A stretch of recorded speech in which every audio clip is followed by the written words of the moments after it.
Need some beats, please. Don't forget the money, man. I love America, but she's so dangerous, dangerous. I love America, but she's so dangerous. Somebody call her Superman, I am made of kryptonite. No bulls say it's child time, what we about to eat tonight. What happened on Epstein Island, did it really take it life? I'm deeper than the ocean floor and higher than a satellite.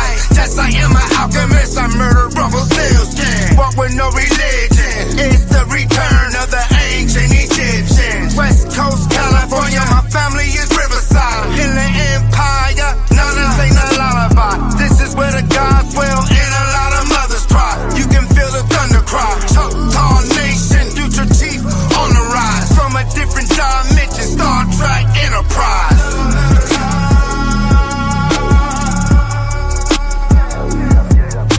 I love America, but she's so dangerous, dangerous. I love America, but she's so dangerous, dangerous.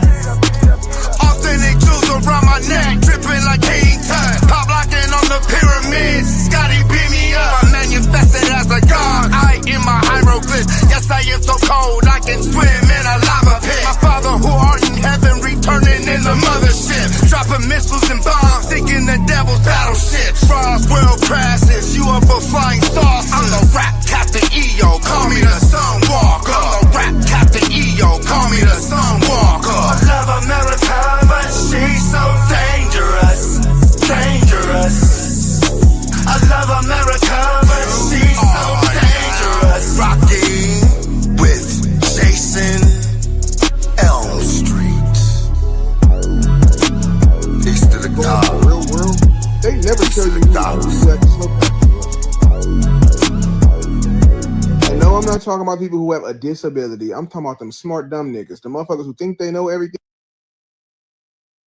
I don't know if y'all realize this, but the problem with a lot of shit now is when you got out of high school and you go into the real world, they never tell you who the people who had the slow classes was.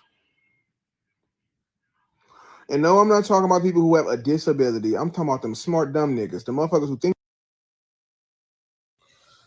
The older I get, I'm starting to realize you niggas have made gangbanging your whole personality.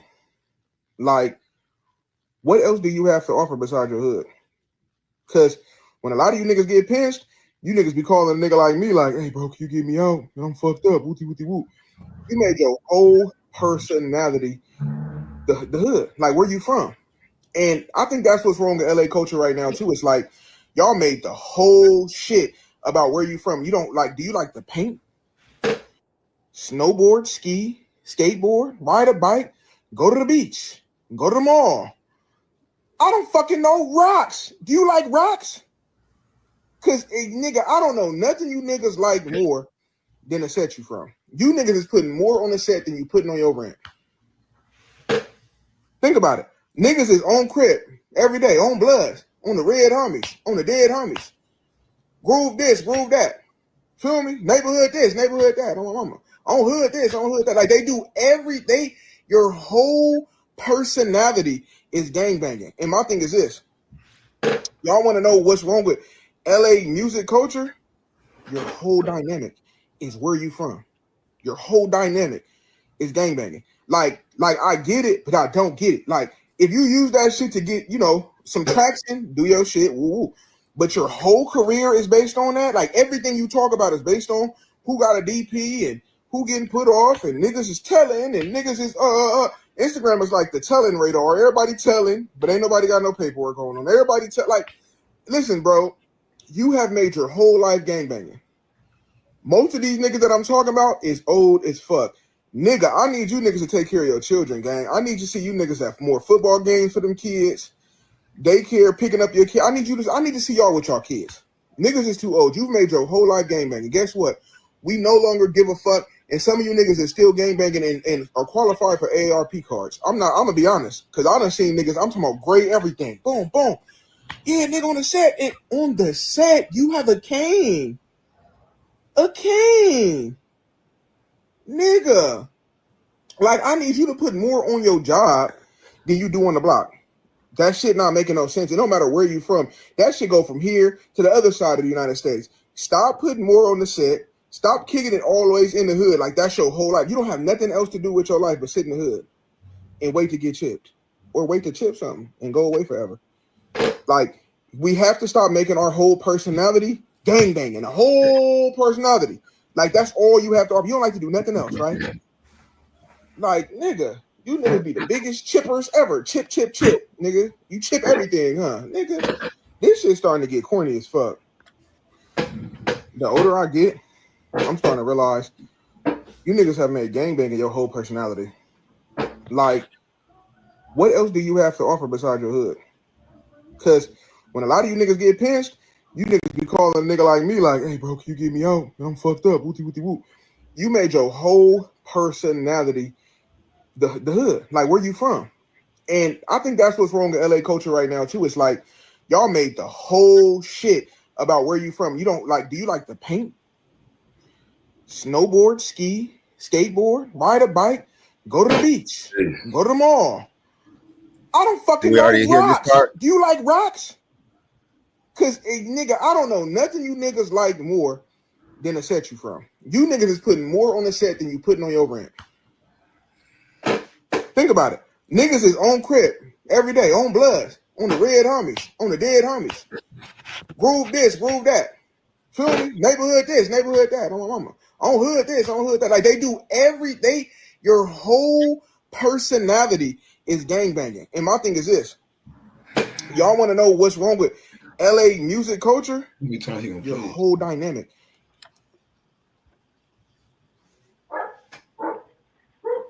Okay. All aboard! It is time to hop aboard my spaceship, because you are now tuned into what is the Matrix TV. I'm your host, Jason Elm Street Williams, master of the universe. And I have an incredible episode with one of my great friends and brothers rolling in from Los Angeles, the great, the magnificent Crip Jesus. Yes, sir. So let's get into it, brother. What did you feel directly about that video? Did you agree? Did you disagree? And as you guys watching, did you agree? I want everybody in the chat to type in agree or disagree before I and Brother Crip Jesus goes in. And then the first question to the audience is going to be, did the government create hip hop? But today's topic, we're going to try our best to stick on and then go further, is Los Angeles, Southern California, has gangster rap, prison culture, fled into the streets, and has gang culture taken over Black culture. And what are the ramifications of Los Angeles since gangster rap and hip hop has been infused into the culture of Southern California? And 30 years later, 40 years later, what is the difference of the Black communities in Southern California compared to when hip hop or gangster rap did not exist? And then to end it, now that we see the modern day Black culture, what is Jason, the future of Black culture? You saying like 5 questions, man. Okay. Hold on. This was for the audience to get it going. You giving them like 5, you gonna confuse them. Let's start with the first part, man. Let's start with the first. I think you're ready for that first part. Because you know I don't agree. Brother. We ain't gonna do that, nigga. Let's go back to the first part. Let's walk it down. We'll get to, because I know what you're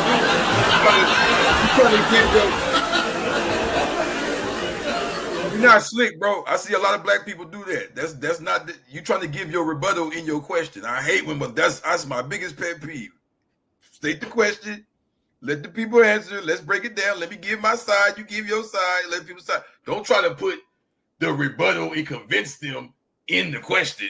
Oh, fuck yeah, I ain't dumb.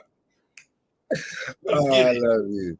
What's the first? Let me do a sound effect because we might got to put the video back up. Oh, let's put the all right, I got it. I got it. Oh, you got it. Oh man, here we go, y'all. That video, I want to say something, bro, because this is why you went and said CIA and hip hop. That ain't what that video talking about. Now, if you break that down in your answer, but that video is saying something specific that you know I want to answer to. He's picking on LA. He ain't say nothing about the CIA and he didn't go that deep. He said, play the video. Okay. Here I got come, some y'all. of his ass. You gave me an hour to study too? Oh yeah, no, I ain't come to play. No. Yes, sir. Yeah. Here we go, y'all. Picking on LA gangster rappers. This is crazy. I'm trying to realize you niggas have made gangbanging your whole personality. Like, what else do you have to offer besides your hood? Because when a lot of you niggas get pinched, you niggas be calling a nigga like me like, hey, bro, can you get me out? I'm fucked up. Wooty, wooty, woo. You made your whole personality the hood. Like, where you from? And I think that's what's wrong with LA culture right now, too. It's like, y'all made the whole shit about where you from. You don't like, do you like to paint? Snowboard, ski, skateboard, ride a bike, go to the beach, go to the mall. I don't fucking know rocks. Do you like rocks? Because, nigga, I don't know nothing. We're going to pause it like you do in certain videos. Yeah, let's break it down. Yeah. Okay. So hobbies. When you ask most brothers in Southern California in general, are they talking about snowboarding, going to the beach, college, or is the culture gangbanging, thugging, sagging your pants behind your back?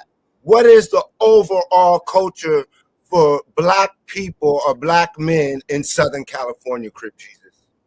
Okay, now, before I try to defend him, my name is Crip Jesus. So, you know what I'm saying? So, I'm probably one of the type of people he's talking about. And my thing with that is this. I feel like this, homie. He's not the first person I heard this from. And I feel like it's a big thing people got to look at. I know I'm building it up, but just let me get there. It's that, how can you feel that way unless it's you that do that? Think about not the one that do it, but I'm saying that you that's around that. Like, if you live in a family or you live in a neighborhood full of, then say that then. Say, man, I'm tired of my cousins or I'm tired of my neighborhood, because me being an LA native, born and raised, been in prisons out here, hanging out, bro, I leave my hood every day and go to little cool areas where nobody's talking about gangbanging. That's me. I don't know. And I'm Crip Jesus. I'm Crip Jesus. Okay, I go to, nigga, I can pass La Brea right now and take you to a coffee shop where nobody's worried about gangbanging. I can take you on Wilshire right now to you know what I mean, where there might be Crips and Bloods there, but nobody's on that type of time. What I've realized is that everybody wants the fun and then wants to, it's like that white people shit. They want to have fun with you, then they want to judge you after. So a lot of people like to hang with gangbangers all day and use whatever resources they can use from them, and then turn around and say, oh, you niggas don't do nothing but this and that. Like, that's the dudes he hang around. Why he don't hang with his other friends he know from high school, middle school, and elementary, know that don't gangbang? How does he even know that people have this as their whole personality? Now, if he's talking about musically, then, you know, I don't agree with that. But even because he said the music scene, I believe, because once again, I'll go into algorithm, even though. But he's asking, I'm going to ask you, but the culture. Yeah. As individuals, because most black men, you have family in Southern California, you have family members who gangbang. I don't pretty much know. I got one of the biggest black families in LA that's actually like all the same last name, the Rivers family. I'm probably the only one that really gangbang. It's probably one or two or three others that's affiliated. I think that's a myth too. Like, the gangbangers don't make up the majority. They don't. Most people may have affiliation and say, I saw this and that, but if you really think of the school you went to, it probably was 5 or 10 dudes there that was the actual like gangbangers that got locked up and went to juvenile hall, this, that, and the other. I think that we're starting to feed into our own stereotypes, man. That's what I really think, because I'm living in LA, bro. It's not like that. Every block is full of Mexicans, white people. I'm trying to see I'm really passionate about what I'm saying because I live here. How long have you been out, brother? Because I remember you saying that you noticed that the culture has changed. No, for sure. But I'm just saying that Okay, go ahead. But let's go for the audience how we were talking earlier. You know, I agree with you there. You know, with not everybody's a gangbanger. When it was junior high and high school, not everybody, but it's like the movie House Party in this analogy. Who were the idiots in the movie House Party 1 and 2? Who were the bad guys? It was full force, right? Yeah. The gangsters, the thugs.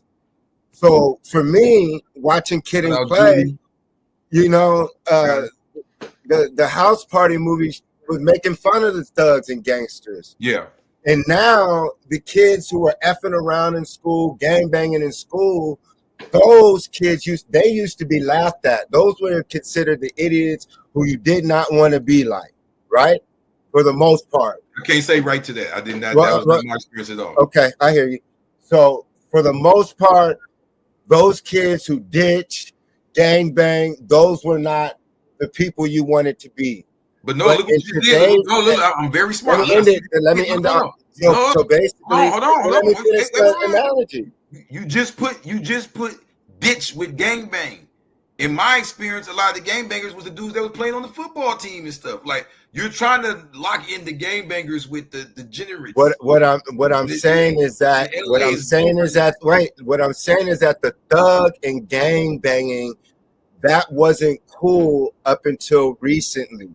So now being a thug, now being a gangster at school, that's more prevalent as a teacher and as an educator that I've noticed. Because look.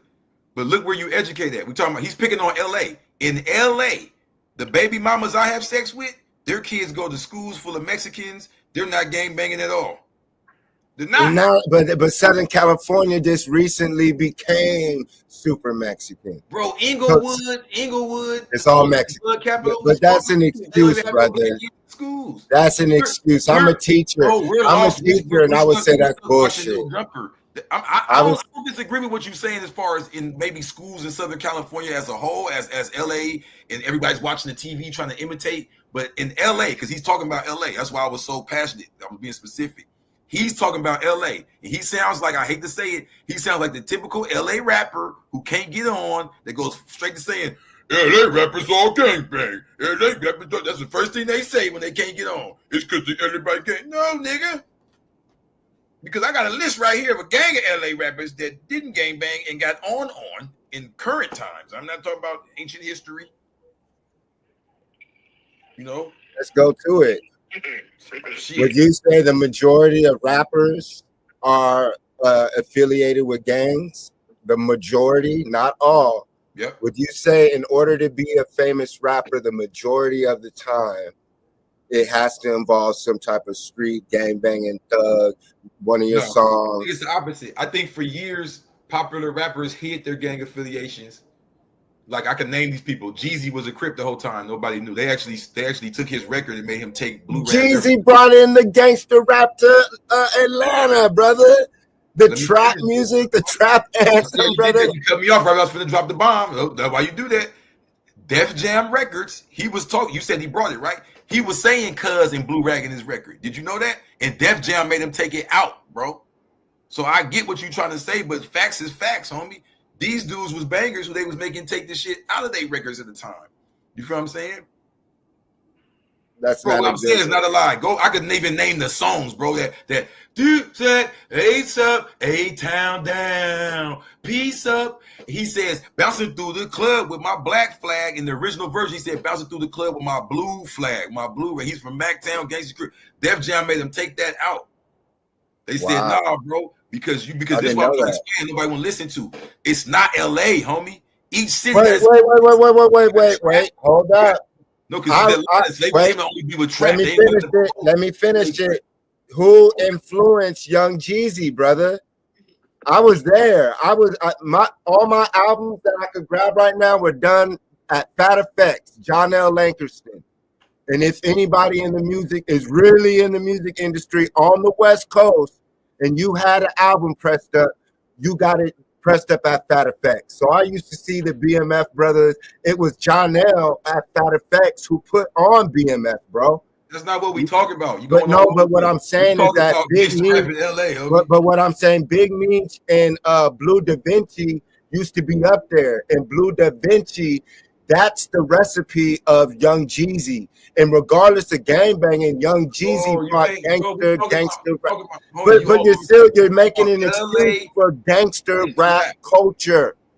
At the end of the day, you're making an excuse saying, "Oh, he didn't say Crip. It's okay." No, that dumb idiot. I can speak for myself. You say I'm saying no. You didn't let me finish what I was saying. I'm saying that Jeezy promoted Atlanta's version of gangster rap. Everybody wants to single out LA. Atlanta version of gangster rap is called trap, and it's so much the Atlanta version that even though he said blue flag and he was a Crip, they said nah, take that out the song and just keep talking about trap and cocaine because that's y'all version. Oh yeah, Chicago, y'all drill. New York, you NY drill version. Everybody that gave them their version to the point that they didn't start saying, oh yeah, let's mix it. To the industry said, okay, let's mix it. But the point I'm saying is, I'm not here to defend gangster rap. That's what you're mishearing. That's why I want to show you my passion. My passion is to defend LA. They want to single us out and say LA taught gangster rap. LA taught niggas to shoot. LA taught niggas to sell dope. LA brought up the pimp rap. That's a lie. And as a matter of fact, I would even go as further to say that we are the thought provokers of hip hop. We had Watts Prophets back when New York started that hippity hop bullshit. We came when New York and Philly was already doing gangster rap. They had Schoolie D talking about Parkside 5-2 and dissing and all that. That matter of fact, if you go listen to Parkside 5-2 and Schoolie D, PSK is the name, you will see where they got 6 in the morning and Boys in the Hood from. So that was just LA making their version. Our version became the most popular. So it's a lot of jealousy. And the problem is now we're starting to believe our own jealousy. Now we're starting to repeat this shit. And the jealous people say about us all, yeah, man, I can't believe we created this. Nigga, we ain't create this. And then what's even crazier is that the current gangster rap status is about smoking ops, drilling, and all of that. All that's Chicago shit. No one's ever says fucking Chicago ruining our children. No one ever says this. We still say it's LA when it's clearly for the last 20 years Chicago. And for 20 years before that, I would say they tried to make it LA. But I challenge you to show me, like, during the time that they claimed gangster rap was so prevalent in LA, New York and then was making the most gangster shit. That's when the firm was dropping. When I was growing up, the homies I hang with that actually had guns and sold dope, we listened to Jay-Z. We listened to Noriega, M.O.P., Mobb Deep, Rough Riders. We ain't listening to we listen to Dub C and all that when we go to the auntie house and Crip walk for breakfast. And that shit was like funny to us. Like that was gangbanging. That was LA cultural, like they got that too, though. They got dudes from their projects and all that make songs about dissing other dudes and killing other dudes. But my boy, I went on a tangent. My point was that Jeezy is the Atlanta version. That's why even though he was a Crip, he didn't even promote that. You get what I'm saying? Like that, I think that's a misunderstanding. They claim everybody imitating LA, but back when there was dudes that was from LA gangs back then that didn't say it. You know what I'm saying? And I think it's more like, look at Ghetto Boys. Is that gangster rap? They Texas. I hear you. It's a label, just like they labeled it hip hop. They were able to put a name that didn't exist in that sense and make it an entity. So whoever said, like they said, oh, we called it hop, or some people said it was hip, and then a so-called pale-skinned Jew said, well, let's call it hip hop, and that is magic. So that would mean if the original name and art form, let's say we were just doing it, let's say we didn't even have a name to it, but eventually someone who had a business in mind put a name on it, that's an entity, that's a spirit. And if those people had an objective in mind to bring about certain cultures on certain coasts, and at the end of the day, whether it was the East Coast, then the West Coast, then down south, then Midwest, they could have it everywhere. You say that doesn't matter. That's what the whole conversation is about. The conversation is about, for me at least, you brought me, when you called me on the phone, was about LA. It was about that damn post. You said we was gonna pause it and keep going through. Well, yeah, I was trying to do it right now. singling out LA rappers. So you're gonna get this energy from me the whole time. I'm not here to talk about hip hop. I understand hip hop is fucked up with gangster rap. I'm talking about blaming it on LA. I'm not accepting that. Hip hop gangster rap, yeah, that's a whole nother video for sure. I'm with you on that. The Devilsh, CIA, all that. But as far as LA, nah. Think about it. Niggas is on crib every day, on bloods, on the red homies, on the dead homies. Groove this, groove that. Feel me? Neighborhood this, neighborhood that. On my mama. On hood this, on hood that. Like they do everything. Your whole personality is gangbanging. And my thing is this. Y'all want to know what's wrong with LA music culture? Your whole dynamic is where you from. Your whole dynamic is gangbanging. Like I get it, but I don't get it. Like if you use that shit to get, some traction, do your shit, woo-woo.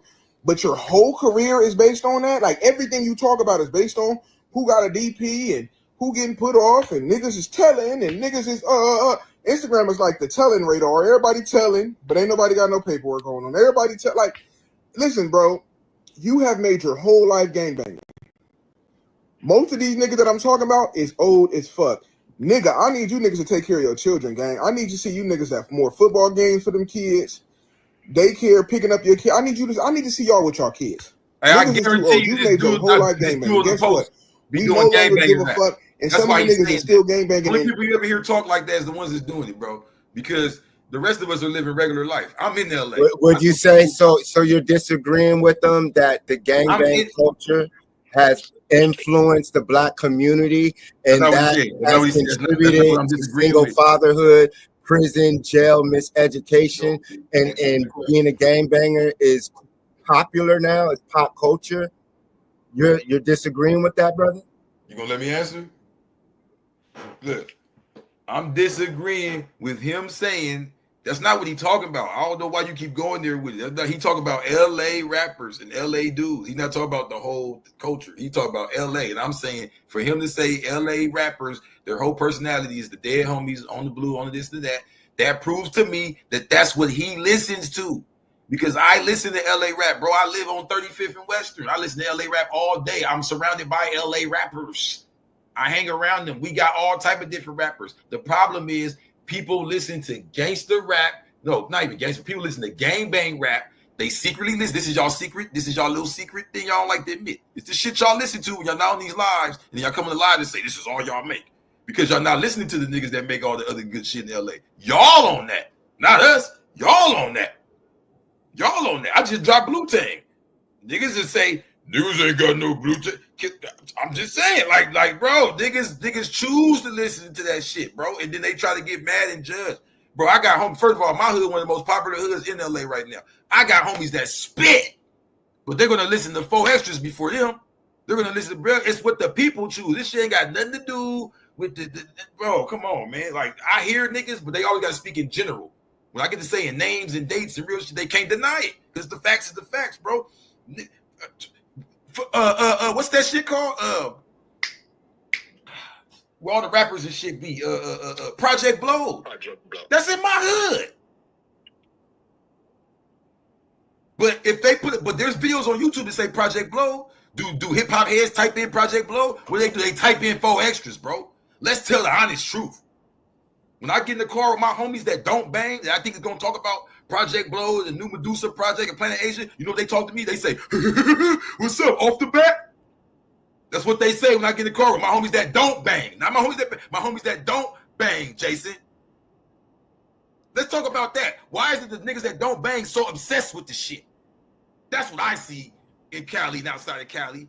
Because they claim it's all gangster rap, and then whenever you start naming all the rappers that don't bang, what's the first thing a nigga that don't bang say? Oh, well, that's those guys. No, nigga, why you don't listen to your peers? Why do you, Mr. Don't Bang Cali, listen to all Bang Cali? That's strange to me. They complain after. If they like it, fuck it, like it, love it. But why complain after? Why listen to only gang bang rappers and just say, this shit? No, before you play me. No. Before you play me, let's play that fat motherfucker. I bet you he gang banging. No, don't play me because that's gonna break up the. Let them hear him. They just heard him talking all that shit, right? Oh yeah, I'm not playing some music. I don't know. I got some shit for this fat motherfucker. Fat bitch ass motherfucker. Yeah. I dug him up. Come down real quick. Let me come up there. I dug his ass up. And I found him. I dug his fat ass up. He's a gangbang rapper. Just like a soft ass. He's like a baby mama when they get mad at you. My baby daddy do this and he do that. Oh, you was loving this shit last week. It ain't going so good this week. The other gangbang rappers ain't feeling your shit. Fat Meech. Put this fat motherfucker on the screen. Type in Fat Meech 30s to the 100s. Oh, brother. Type it in, man. Let them see him because now we're gonna see the messenger himself. Okay. I got it on the screen already. Just let me go up. I got it right here. Go ahead. You gotta pull yours down. Oh, okay. No. Fat Meech. Gonna do Everybody gotta be held accountable. Don't let that man escape. Play his. I don't know who he is. I didn't know he was a rapper. You can on the stage, or you can just type in Fat Meech 30s to the 100s. You said you're gonna do it, right? You know how to do it? You gotta pull yours down. You gotta hit the add to the stage button. Okay. You're gonna pull yours down. I gotta add mine. All right. So I'm gonna play the video while you look for it, or you already have it ready? No, we about to get this real fast. Hold on. Okay. This ain't gonna be no problem at all. Okay. I'm trying to figure out why it ain't popping up. What the hell is that? That's your stuff still, bro. That's your stuff still. That's your slides. Oh, here you go. It's added to the stage. You gotta take it off the stage so I can add mine. Everything is on. The slide is up there right now. Okay, keep it like that. Don't add nothing. Okay.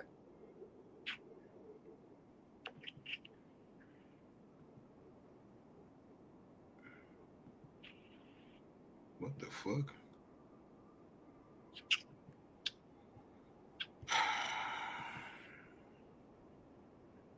I don't know what's going on.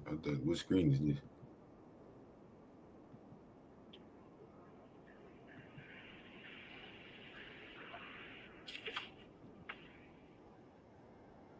Look, damn, man.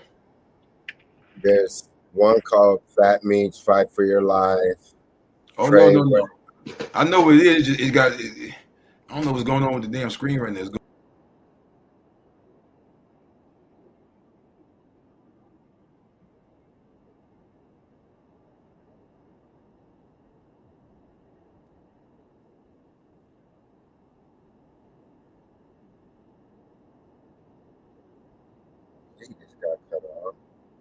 Well, back to the subject, y'all.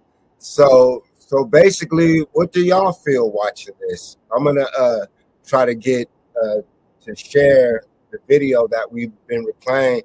But everyone watching this live, do you feel that LA rap culture, now that you hear Crip Jesus saying he was raised there, born there, and he's there, and it's not like that in his perspective, but has this small pocket in America in the negative aspect of Black American gangbang culture in Los Angeles?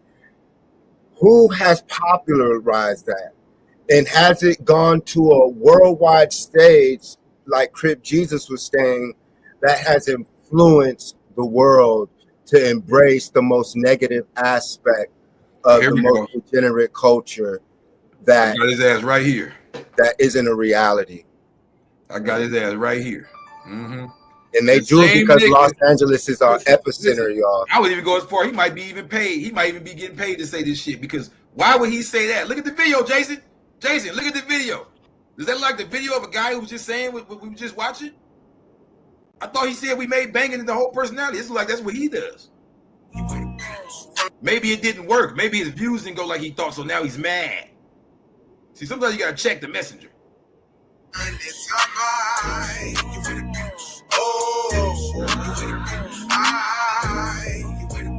Got a weapon for protection, I'm gon' slide. Out of bounds with no whistle, he gon' die. From the 50s to the 100s, I'm mine. From the 50s to the 100s, wearing orange. Come on, Jason. Come on, bro. So this is what I'm saying. it's easy to throw us all in, but this is what we do by doing that. We let the devil himself promote himself. So what he does is he go do some devil shit and he come back. It's like gangbangers do this shit. You hear gangbangers talk about we need to fix the community. They're the main ones talking that bullshit. Nigga, stop fucking up the community. We don't get to fix it. Just stop doing the shit, stupid ass nigga. That's his fat hoe ass. Common nigga, that nigga probably got kids and all that, nigga. I'm dead serious, bro. I'm popping it, but I'm dead serious. That nigga probably got kids and all that. We'll sit right there talking about murking niggas, pimping hoes, all that with the kids, and then get on the social media because he can't go viral. Oh, don't you hate how LA rappers only gangbang? Shut the fuck up, man. Go up there and name the LA rappers that don't gangbang and put them into the people's awareness and lift them up. Nigga don't want to do that. Complaining is just another way of feeding more energy to the devil. It's still feeding them. It's still promoting them. If I come and say, man, them niggas be killing niggas every day. They kill this nigga, kill. And all we do is news about how these niggas kill niggas all day, every day. Pretty soon, they're going to be the hottest niggas. They may be known as killers, but they still the hottest niggas. That's what he does. Go back on the screen. Said a little bro got his photo. Juvenile language and yinky and that's the up. Game hanging out, tiny man, I'm trying to show you. Hit the 4 yard, the need all gonna poke you. 50s to the 100s, we swooped up with the local. Crack a bad bitch and put my dick in her vocals. Famous gangbangs, we ain't fucking with no posers. Train number 6, I'm a whack a double over. And if a nigga see me, then I'm sliding with the blower. And I keep a T half face, that's just to show it. And I'm shooting for the stars if they ask me where I'm going. Famous gangbanger in the field, still scoring. Purple jeans that's up, not the guy, around, make a nigga bounce, skies on Michael Jordan. Hey. That's the guy talking. You're on mute. Crip Jesus, you're on mute. Oh, my bad. I'm over here going crazy. Look, there he go, Jason. There he go, Mr. Non-Gangbanger. There he go. There he go. Man, come on, man. That's what I'm saying, bro. Like, these be the dudes who promote this shit, and they turn around and say, why are we promoting this shit? This is he wants some sympathy. He want to go viral off and talk about the same niggas he promote. This is some stupid shit. Like, bro, that's all it is. He wants some reaction and some engagement. But the fact of the matter is, bro, LA is so different now. It's changed so much. It's got so much different people and stuff. You would literally have to choose to be in that type of world. Unless you're born into it, you have to go. It ain't like before. It ain't like you just go out in the hood. Everybody know. You got to go to the block of it, where they at, where everybody at. Like, it ain't like that. So that fat nigga chooses to be on some gang shit. Can I ask you a question? Yeah. Can y'all hear me well? Yes, sir. Can you hear him? You tuned in from the phone. Yeah. Okay, so that's the dude that was talking about LA rap being all about gangbanging, right? Yeah. While he's currently in a video full of gangbangers. With all the Hoovers of all people. Like the gangbangers that blatantly bang on their songs. One of the gangbangers literally said, I'm a famous gangbanger. Yeah. I'm whacking out O's. 6K. Said he don't feel so. He's criticizing LA gangster rap. Yeah, while making it. How does he go back to the niggas that he's in the video with? No, that's the point. No, I got you. I got the answer. They're fell off now. The dude in the video is in jail now. See, this is what I'm saying, bro. This is classic LA. You use it till it can't be used no more, then you diss it. That's why they hate me, because I won't diss it. I'll tell the truth and say it's bad when you do this and that, but they want me to throw away crib. Ain't you Shabaka Tamaka Paka Paka now? You know what I'm saying? That's what his whole ass want to do. Oh, trade in jail and all the homies. And why do y'all do this? No, you just do better, nigga. Don't worry about the fuck we doing. Yeah. You know what I'm saying? So that's called projection. Projection. You know thank you, brother. That's called projection. When you're doing something, you point a finger at somebody else for doing what you're doing. That's all it is. If you ask me. Bro, you understand what I'm saying? I see LA rap. He ain't the only one. I hear LA rappers talk like this, especially in private all the time. I'd be like, bro, come on, homie. Like, let's be real. Like, and I'm gonna keep it real. I get it. I know where it comes from, but it wasn't until I got on my, like, I'll say 2023. Because in 2022, I was still with Crip Mag. You know what I'm saying? Going to No Jumper. I was in the mix of the LA gangbang sound. So I know what I'm talking about. Once I consciously decided, man, this shit looking a little tricky. Ooh, I'm about to kind of go this way. I had to think to myself, I had to struggle with this within myself. Where do I go in LA? what the fuck is there a rap scene besides the gang banging? And guess what I realized? It's been there the whole time. Absolutely. The fucking gang scene, we forcing ourselves into that. This was so lie about the LA rap scene. There is no LA rap scene in the gang scene. A lot of rappers force themselves into the gang scene to use that credibility. But there's a rap scene in LA. And most of the gangbang rappers are scared to come near because they can't rap. So you don't see them at the Razzcast 5 mics. You don't see them at the Project Blows and all that. But this shit been in LA. It's just that nobody want to talk about it. And whenever you bring it up, what niggas say, oh, it's just a little bit. It don't matter. Let's go back to complaining. No, let's shine some light on this shit, man. Everybody want to complain.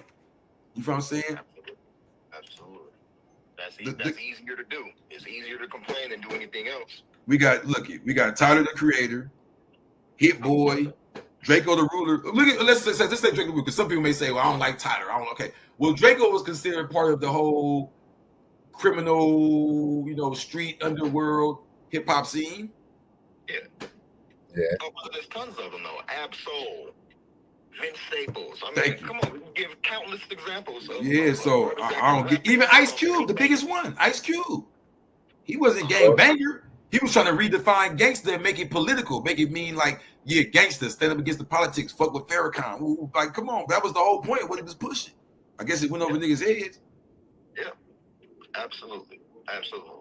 And he was pushing gangster family, make movies, but he don't gotta preach to a nigga all day. He was showing us everything niggas claim and brag and toot they nuts about. Cube doing. Cube made a league. Are we supporting the motherfucker? No, we still complaining.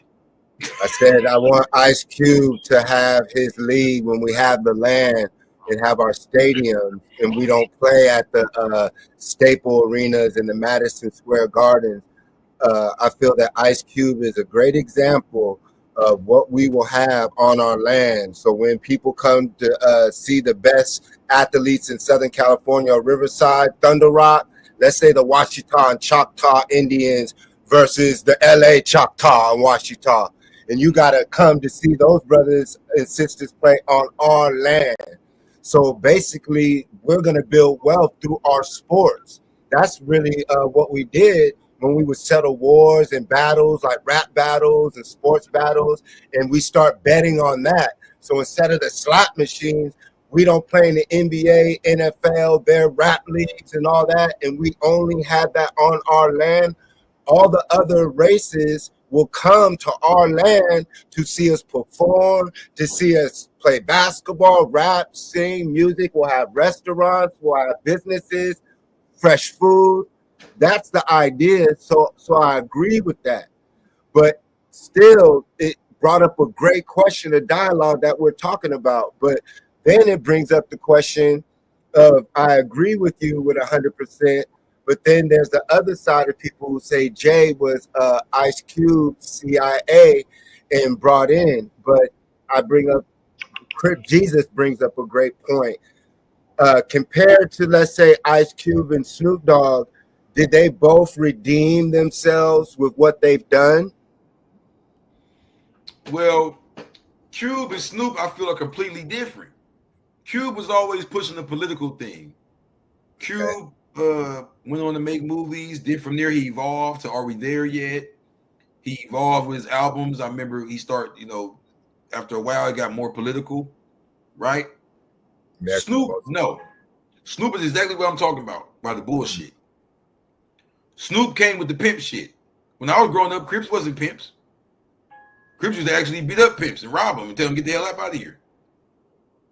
Then all of a sudden, after Snoop and bossing up and all of that, I'm with you. Whole Southern California. That's right. Snoop is that influential because Snoop is not just a Crip. He's a rapper. So after and all of that, I've met a lot of hoes and pimps telling me from South California who's like fake hoes and pimps or just got some history or whatever. Oh yeah, bossing up was my shit. Bossing up turned me out. Bossing up. I know. Remember, I'm born in the 80s. So for my generation, that was the first time we ever saw some shit like that. I would even say maybe the only time. Now, since him, there's been other rappers that's got like some, Nipsey Hussle, I'm a Crip pimp type of. Now they kind of mix it in. But Snoop was for sure the first one to come with that weird shit. Snoop, even the Crip shit wasn't like, you notice when he was on death row, he used to just wear the blue or whatever. Once he left Death Row, they started making him like say it and shit, like really push it, right? But then he mixed it with the Rasta and this and that. So Snoop, to me, is one of them people who has been very confusing and very like people will take whatever he's doing and say, you LA rappers do this or you LA rappers do that. That's not true. Like most LA rappers don't even rap like Snoop. How many niggas you know personally from LA that be like, yeah, it's me, the John Levon, they're coming through. No. Niggas rap more like Pac and shit than it Snoop. You want to be real. Like, you know what I mean? Then what's crazy is Ice Cube, was he born in California? Snoop was born in Kansas. Yeah, Snoop is not from here, and neither is Tupac. Snoop is from like Mississippi. Kansas or Mississippi. Cube was born in LA. Cube is the only big time famous rapper. Cube is not a Crip though. Because Ice-T is from New Jersey, right? Yeah, Ice-T is from New Jersey when he was a teenager. But look at Ice-T and Ice Cube are not no Crips though. See, I've been pointing this out to people. They use these words loosely. Though they're not gangster rappers. They were just rapping about what was going on. They came in the same era in the 80s as Cool G Rap, Schoolie D. There's other rappers that rapped just like them. It's just that. But there were options back then too, though.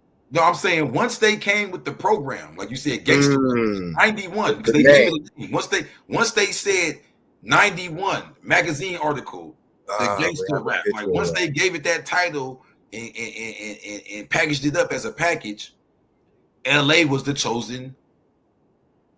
You know what I'm saying? The breeding ground. 90s gangster rap. Go ahead. It says Hollywood, that. You got the movies. The PSYOPs propaganda and gangster rap, 1990, because the 80s we were still on Bobby Brown, Michael Jackson. I was listening to the Dangerous album, and even in the song Jam, you can hear Michael. Dun, dun, dun, he's rapping, and he got that from LA. You know, he was out here hanging around with the Crips, correct?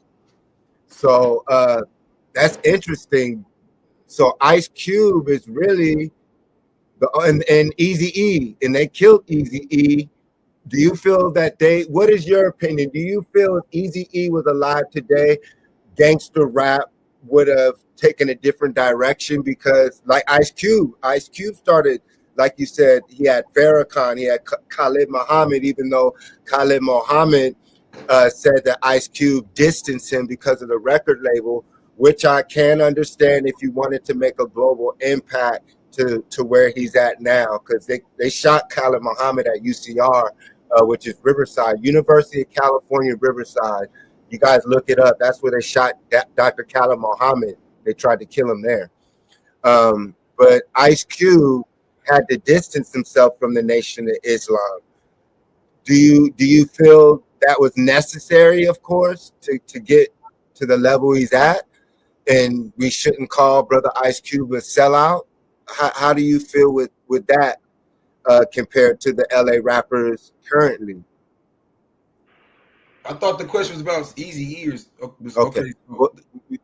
Well, if Eazy-E was still here, do you feel the trajectory of Los Angeles Compton culture would be different because Snoop Dogg and Dr. Dre, who were the commercial faces of hip hop, who commercialized gangster rap, they wouldn't have been able to blow up because Eazy-E.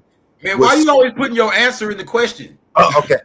What the fuck is wrong with you? Are you asking me the question, nigga? You already answered it saying, yeah, Dre and Snoop wouldn't have been able. I don't feel that way. Okay. So I'm asking, okay. So Snoop blew up while Eazy was alive, so I don't get what you're saying by that. Well, with real motherfucking G's, I still felt that there was still another world, another balance, another opinion. There was like an example in school, they teach us this information, but there wasn't next day you go to another school where they say, no, that shit's bullshit. So no, it's not. I'm saying, you said, do I think? Well, my bad. That was the extra part. But I'm saying on the extra part of the question, and then we'll go back to the beginning. You had said you added in Snoop and Dre wouldn't have been able to commercialize it, but they did that while Eazy was alive. You see what I'm saying? True. Okay. And they didn't commercialize it. So let's get straight here. They just artists. Jimmy Iovine commercialized. Eazy-E just an artist. Jerry Heller commercialized it. You feel me? So this is how I feel about that. Eazy-E, we have to stop making it like these people are like,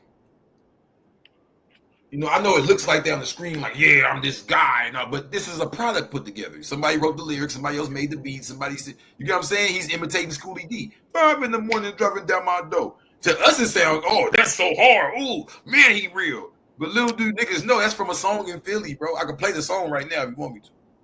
Wow. There's one called Parkside Killers, the other one called Parkside 5-2, because he's from a hood called Parkside. He'd be like rolling down the street and slap the hoe. And he's from Philadelphia. So he was imitating. You get what I'm trying to say now? Eazy-E's a product at the end of the day. Love him, all that, but it's a product, bro. So before they coined it, Ice Cube wrote his lyrics. Exactly. So the whole thing is, here goes a young dude from South Central. He wasn't even from Compton. He's writing it for him, straight out of Compton. When the Compton, yeah, right. He's the writer. So they created this product, right?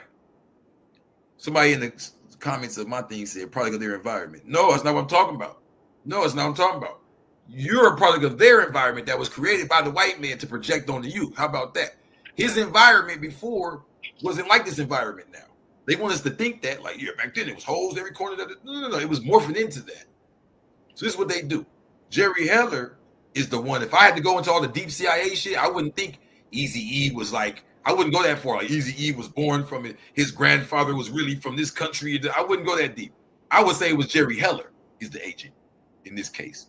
You get what I'm saying? He drives up to Jerry Heller. He's trying to get on. The story is he drove to Hollywood and gave Jerry Heller some money and said, man, I don't even know where to begin with this. Just put me on. Like, you know what I mean? Just manage me, whatever. So the point I'm saying is that remember Cube left. And let's not go off his words. What did Cube do when he left? He went to New York, the home of hip hop, and he got with Public Enemy.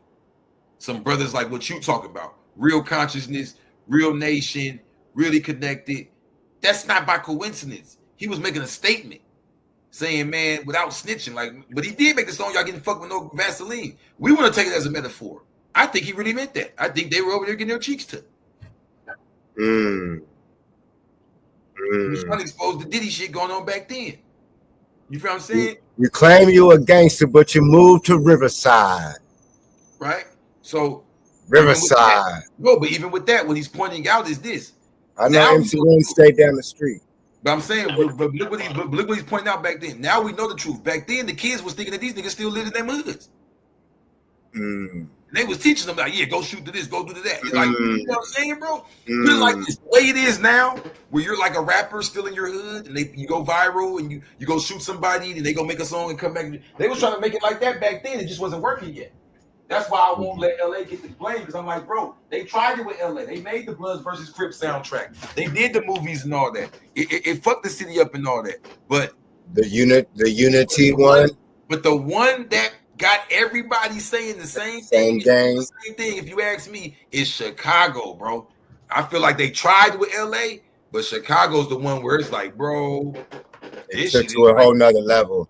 I'm saying this, like, because look, I'm not blind, bro. I see what they was trying to do then with the dissing and the I see it. So it did happen then. You can't get what I'm saying. It was building up then. You had the Tupac. The program was built here in Compton. That's what I was trying to say. To me, I will accept that blame that the program seems to have started with the program here. But to say that we like the only ones or we the worst or that's all we do, I don't agree with that. I'm like, bro, I see LA. I see a lot of different artists in LA, bro, but let's just be real, homie. That gang shit is not just about being violent and wrong. That was a black culture that had not been exposed yet. So when it got exposed, it was like, whoa, that's just human nature.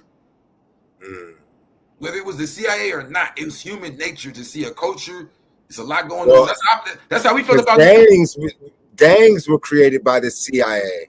But what I'm saying is, bro, they want to blame LA. Did you not feel like selling drugs when you used to listen to the New York rap in the 90s? No. Man, you crazy. What the fuck? No, you didn't? My hip hop, that's the thing. For myself, at that time, I liked MC Hammer. I liked Will Smith. I liked Kid and Play. I listened to Rakim. I did listen to Snoop. I had a Snoop Dogg picture on my wall. Those cleanest, nicest rappers on purpose. But why you doing this, brother? Why you doing this, brother? But no, I had a Snoop Dogg picture on my wall. I didn't say understood the game, but he did come out. Everyone was throwing up gang signs. Everyone. Okay, so listen to what I'm saying. You keep going back to that. I'm accepting that. If you're saying that Dub C and Snoop and Mem just saying this is where I'm from, this is how I dance. They just being they self. This is where I'm from. This is how I dance. Made other people want to gangbang. You're telling me, but you said no already. But I'm gonna re-ask it. You're telling me in the 90s when all them New York rappers started talking about they the firm, they the Italian mob, they selling dope, Raekwon, Ghostface. That didn't make niggas want to sell drugs? I'm sure in that time, I'm sure it did. Yes. Of course. Like come on. They started that whole cocaine mob boss. But that's what I said on the East Coast. It was that, but when it came to gangster rap, they were still saying Gods, peace, God, peace, son. You're telling me Wu-Tang wasn't one of those brothers weren't saying God? Name me 2 New York albums saying Peace God 95 that wasn't Wu-Tang. Bro, the African Mambata stuff was Egypt. Brand Nubian was Egypt. 95, 96? The New York hip hop New York hip hop that I listened to was Don't Push Me, cause that type of the stuff. 80s. No, you're not. All right, so 90s. I'm a hip hop head. No, I know what you're doing. All right, so 90s. That's the 80s. All right, so it was 90s. Heavy D.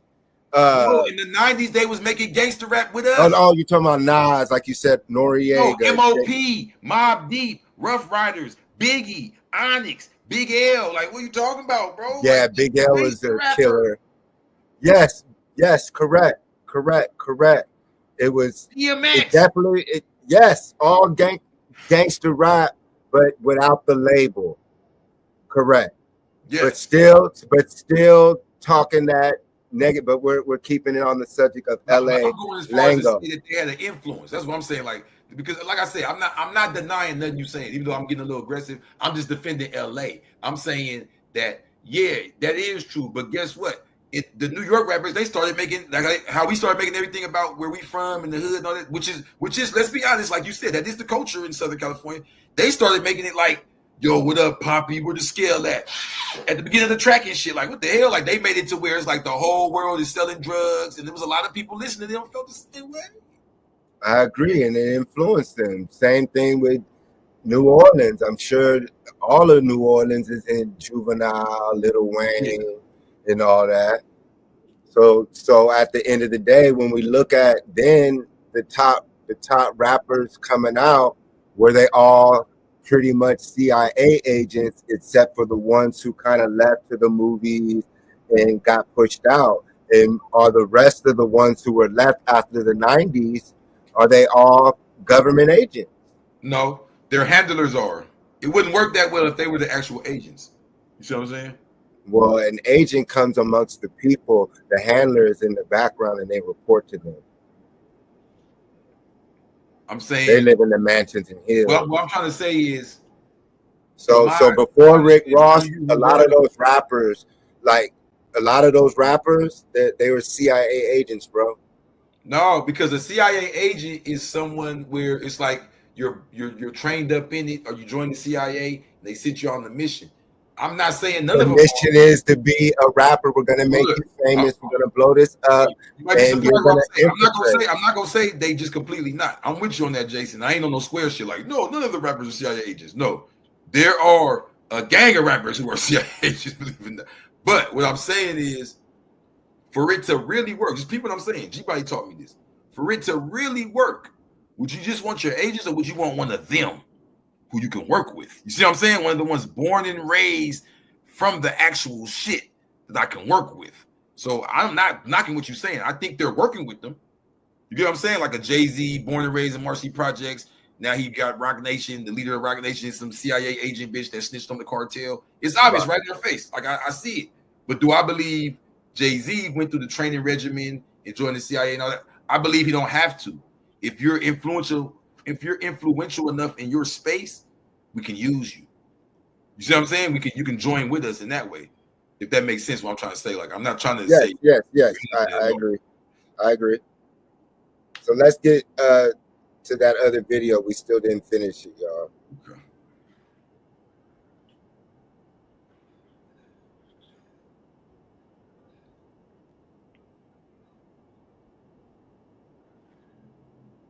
and are qualified for AARP cards. I'm gonna be honest, because I done seen niggas, I'm talking about grade everything. Boom, boom.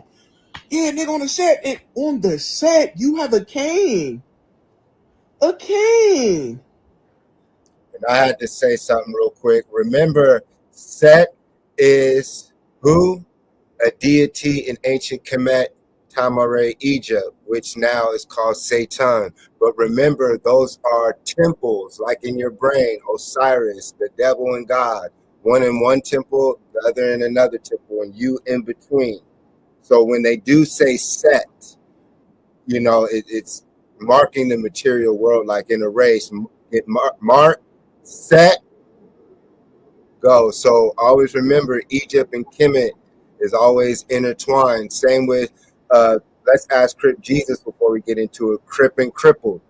You know, we can look at it on the esoteric level of Crip and blood, and then in the material world as a cripple-minded person or a person part of a set, which is Satan.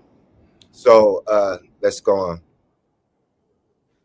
Nigga, like, I need you to put more on your job than you do on the block.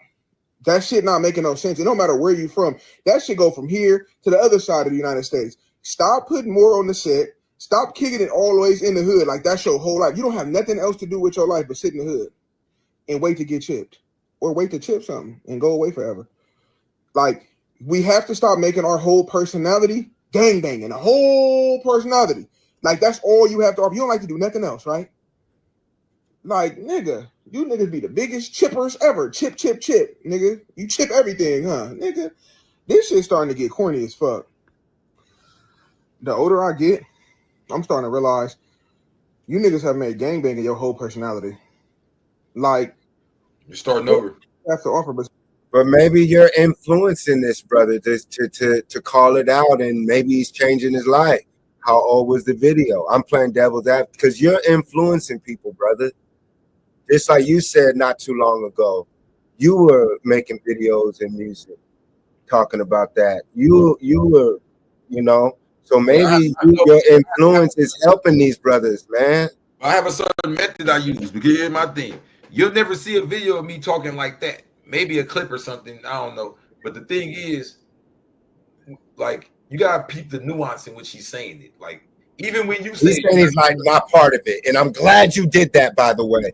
Thank you. You added value, because I didn't know that. Yeah, he's adding a nuance to it of like kind of jokey and look at them, and you get what I'm saying? It's like, bro. Well, yeah, you let us know. You're transparent. You let us know. I can grab your book right now. If you had not came on the show and even told me, Jay, the whole world might not have known.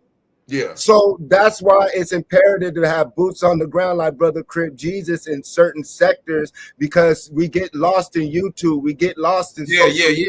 And we don't know who's credible. Not to cut you up, I don't look at you no way, because like you said, it's a video. You don't have to be. That doesn't make your message like. And I'm man enough to admit that, whether I agree with you or not. That doesn't take from your message because of him. So that's not. I'm not saying that to challenge you. I'm just standing on my firm with that, because I still don't see nothing wrong with you feeling like, yeah, this shit is wrong. It's a saturation of it. It's too much of it. Like, I'm with you on that, whether I agree or not. Whether, you know what I'm saying? Y'all, man, I'm saying for him, I'm pointing that out. Like, bruh, you is being a hypocrite, and on top of that, it's nothing wrong with changing. Let me point that out, because niggas might say I'm a hypocrite. So I'm saying it's the nuance, it's the energy. You won't see videos with me dissing my homies, whether I agree with them or not. You get what I'm saying? I don't come get that off the back, the 4 extras and the fingers. You know what I mean? You don't see me doing that. I'm going to big them up, hope for the best. You think I'm saying? On the individual level, even if I speak out against the organization. But when he's saying things like, man, everything y'all say is on the hood. That's your whole life. Bro, your songs are the songs that make people do that. You want to hear something even funnier? I wish I could find the video. Jason, I am not lying, Jason M. I just saw a video 2 days ago on my mama of a woman saying, it's this song out that I can't even be singing. It's all catchy, but it's like some gangbanging song. I can't even be singing this song at the gas station. Talk about, I got my protection. I'm gonna slide from the 50s to the 100s. That's his song. It's his song. The girl was complaining about the influential gang songs. It's his song. At a time when LA's making all type of boppers that ain't. That might be an operative to take away the light from you, brother, because you're the one in LA who's spreading that message of light, love, peace, and harmony, and able to get the brothers who have the boots on the ground an option. You're giving brothers now options, so that could be a distraction, because one thing I applaud you with is you, like I said, you're transparent. You don't come off like, oh, I'm not that. You say, hey, this is who I am. This is where I come from, and that's love. That's being honest, because like I said, I wouldn't have known. Now, what if Crip Jesus had not came on the show? All of us would have been like, yeah. Now we can agree, but check the source. Who's but saying it's still valid if y'all overall? You get what I'm trying to say? Like, I don't feel like yeah. It's just that for the me, source that it's coming from. Yeah, because like you said, my bad. You said it. You gave me a perspective. He's saying it to bring attention to himself, not to cause a real awareness, because he's really like that, like us, who really live that life of spreading love throughout our communities in the world. And that matters, y'all. That's the danger of social media, is that people can watch other people's innovative ideas and research and in their hard sweat and their hard life, and us like Crip Jesus and like giving you our real life and our real research through our hard life and beauty of life, and it's our truth. But when other people give your flowers, I've met people off the internet who know you or know all about you. You get what I'm saying? So and me and you know that there's artists out here who's making a living off this shit, and they're not necessarily big in the mainstream or the algorithm. You feel me? So that's another reason why I get so passionate about it, because I know it's coming from a good place when our brothers say that. But I also know that, like I said, I don't want us to keep giving voice to that stereotype and not shining light on those of us that are doing that work, not for money, not for even acclaim, really just to get ripped off most of the time. But because right, you know what I'm saying? Tell them, I give a perfect example before it happened to Nick Cannon and stuff. Like, this isn't for the faint of heart. This isn't fake. Like, for me, those who know a little bit of my story, one of the top hurdlers in the world coming out, predicted to win a possible gold medal and go pro. I got arrested my junior year in college.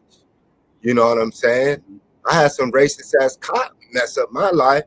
And so when you get put in those situations where a cop can kill you and there's no one late at night on a deserted college campus, and you got a racist dude calling you nigga and I'm gonna kill you, or like, bro, that for me was one of the first times of fear set in, like, whoa. And so that threw, and then when I was, they were about to send me to prison for some bullshit, and the court paused, and it was like some Saved by the Bell, Zach Morris shit. The court paused, everyone paused in the courtroom, and a voice told me, Jason, it's not real. It's not real. I thought I went crazy. I was like, everyone's right. I went fucking crazy. And I just started preparing my mind for prison, bro. Yeah. And then the judge said, Mr. Williams, and it went, and it said, he's been through all this. It's a shame. I don't believe him. But we're not going to put him in prison. We're not going to send him to jail because the officer was caught lying. And then the other officer admitted that it was an actual test that they were running on me. They could have killed me that night because of my case. Every California State University officer has to have either a squad car cam because of my case, dog. That shit was real, homie. So when I tell people I was beyond president of the Black Student Union at the time, I was captain of my university track team. I was an All-American in track and in high school CIF champion. And so, and I was an artist. When I talk about BMF and Nipsey Hussle and all, I was around all of those dudes. I had tour vans, albums, all that during college. I'm performing at the House of Blues in college while having one of the top times in the country, while working at Best Buy in the cafeteria and captain. So, that's why they got at me. They were trying to kill me that night. And so I tell people that the life that I live, that's fucking real. I had Michael Moore, who made Bowling for Columbine, that cartoon in the movie Bowling for Columbine, Fahrenheit 9/11. He awarded me his first male recipient of the most politically active college student in America, which helped pay for my senior year, because I didn't get to run my senior year because of some racist ass cop. So I got thrown in. I was getting followed by the police on campus, getting followed by the news cameras. I got clips of Fox News. This is real talk, y'all. Yeah. Like to where the Ocean Valley, Deep Valley Crips and brothers from the military were walking with me every day to campus. Literally, a dude was a military brother, but he was from Oceanside, and he saw what was going on.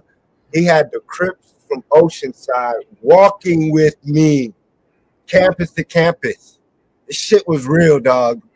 I was in the newspaper. Type in Jason E. Williams, Cal State San Marcos arrest on your Google, and they'll pop up. So yeah, so when you hear people talk about this political stuff, this conscious stuff, aliens, all this, dog, this is real for some of us. So when you hear other people talk about it and then act like there's something else and they're not, it's dangerous for our people. Same thing with gangster rap. If it's a small pocket of our people only doing that in our communities, but there's a group of people who are not from our communities coming in and giving money to these people who are the minority in our communities, that's the problem.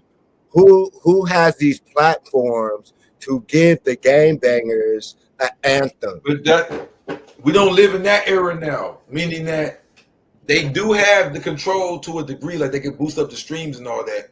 Weren't you on Adam 22? Yeah, that's what I'm saying. They can boost up the streams and all that, but you still got to watch it, meaning that there's people who know me from Adam 22 who be like, yeah, Crip Jesus, I fuck with him, but they not really, you get what I'm saying? We can talk about all the information, like, you know, and there's artists I know in that way, who I seen the interview or heard one or two songs, right? I'm not really on it like that. So I know that's why I say right now is an opportunity, and I want us to focus on this positive opportunity that I don't want us to overlook. We don't have to complain no more. And that's why I'm so overly passionate, because I used to do that when I was gone for a long time. So when I first came back, I'm like, oh man, we can listen to anything. How long were you gone, brother? I did 14 years, right? Mm-hmm. So when I came back and you can listen to anything, I started noticing you can listen to anything, but niggas is listening to nothing. I get in cars sometimes and people almost get nervous when you say, no, put what you want to put on. They're so used to the algorithm feeding them shit, right? It's a new era, bro. So my thing is, now that they don't have control over what you listen to, they're constantly marketing to you. They're constantly saying, oh, listen to this, listen to that, put this on your feed, put this on your feed. But you don't have to listen to none of that anymore. We don't live in the era where everybody listens to the radio. We don't live in the era, right? We live in an era where you have a lot of autonomy over you can listen to classical music all day.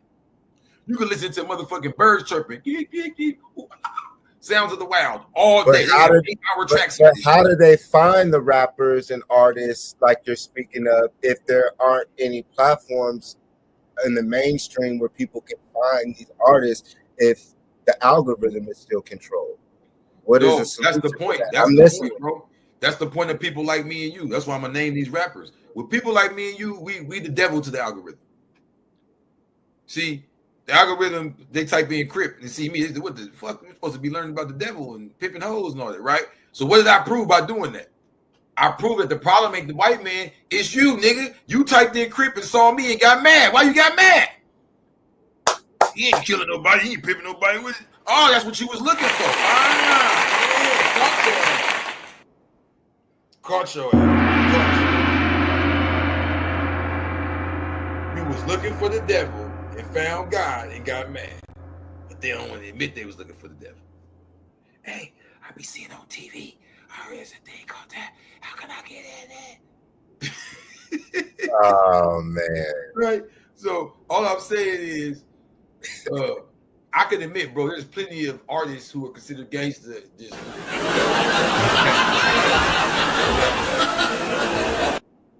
that are on some shit I don't agree with, who I might even type their name in once or twice because they talk about them so much. That's where I do get what you're saying. They're promoting this gangster shit. They're paying to protect this shit. They're putting their all into getting it out there. And the people who are not like that, let's say Planet Asia, for example, he don't got the numbers that the big artists got, but guess what? When you go around, like hang out with him, like wherever he goes, people know him. You know what I'm saying? Like people, like as far as his real life, you know what I'm saying? You got jewelry, you got bitches. Like, so what happens is they kind of cut you out of an inner circle. So you got dudes who are already kind of on, but they're willing to give up their identity and everything to be that extra little on, that lust for that luxury and status. That they wouldn't even admit to you, Jason. They'll tell me and you, oh man, I'm already getting money. Why would I sell out to them crackers? Man, I'm doing shows and all that. But then let 3-4 years pass. You're like, hey, I want to get to that next level. I heard about. How do I get to that next level? Right? It's like, what happened? And that's why I don't believe in they always just CIA agents. Sometimes you watch the grooming. Like, look, they got him like this. Now he doing that. Oh, guess what? Now he gonna get the white girl, have the baby, go political. Look at that. You can see perfect. You just said it. So there's sexual grooming and now there's mental grooming. Yeah. They mental groomed us with pimping because in the back, his crest, Snoop's crest, is pimping, business with the gangsters and hoes, money, gang. So it's grooming. The Rastafari making it look like a joke. You know, that was it. Then he did the gospel album.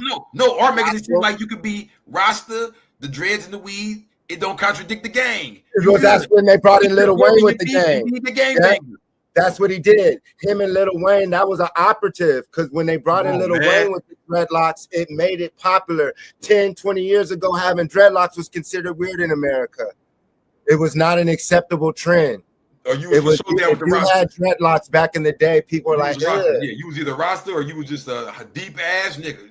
Right, for real. It was that. It was that. He didn't even have dreads. Remember, he locked this shit up while he was doing the little. Same with Jay-Z. Because Jay-Z's imitating the gay dude. He's doing Basquiat. He's trying to make it like it's cultural, but he's doing the Basquiat gay dreads. This shit is sick, man. There you go. So. And all I'm saying, Jason, is you see how deep we going? Yeah, because we just did it. I'm saying we can't do that if we just simplify it to LA on the dead home. You know, that's what they want us to look like. That's the problem. It's like, nah, bro. That, like, okay, for example, when they say that's my op in Chicago, that's just as bad. That's just as destructive. It's just their version. So what I think they did is this. The devil's so smooth. Let me get each version first. That's why I told Jeezy, don't say cuz or blue rag yet. You the leader of trap. I'm with you, brother. I'm saying they brought niggas from LA and all that. This is the LA gang swag, but this is the Atlanta version. So we don't need you to even mention blue rag and that right now. You're the leader of this trap. Okay, you over here in New York, Pop Smoke. You're gonna be the leader of the New York drill. We got you in UK. No one in America even heard of you yet. But we got something for you. When we bring you back to America, you're gonna die and they're gonna be worship you as a ghost. You feel what I'm saying? And look at on the bottom. And now it's like that in every city. Every city got the smoke on the op, make your song, y'all diss back and forth. You pull up, drop the low. It's a whole language and culture now. I'm with you, brother. I'm just saying this. I'm with you so much. I'm thinking, hey, bro, let's look at how big it is. That's all I'm saying. Look, let's look how big it just came to me. So, I said, so we were saying Satan, satanic. In order to make Satan in the set hip hop, which is a culture which will spread, they had to perform blood sacrifices of the gods.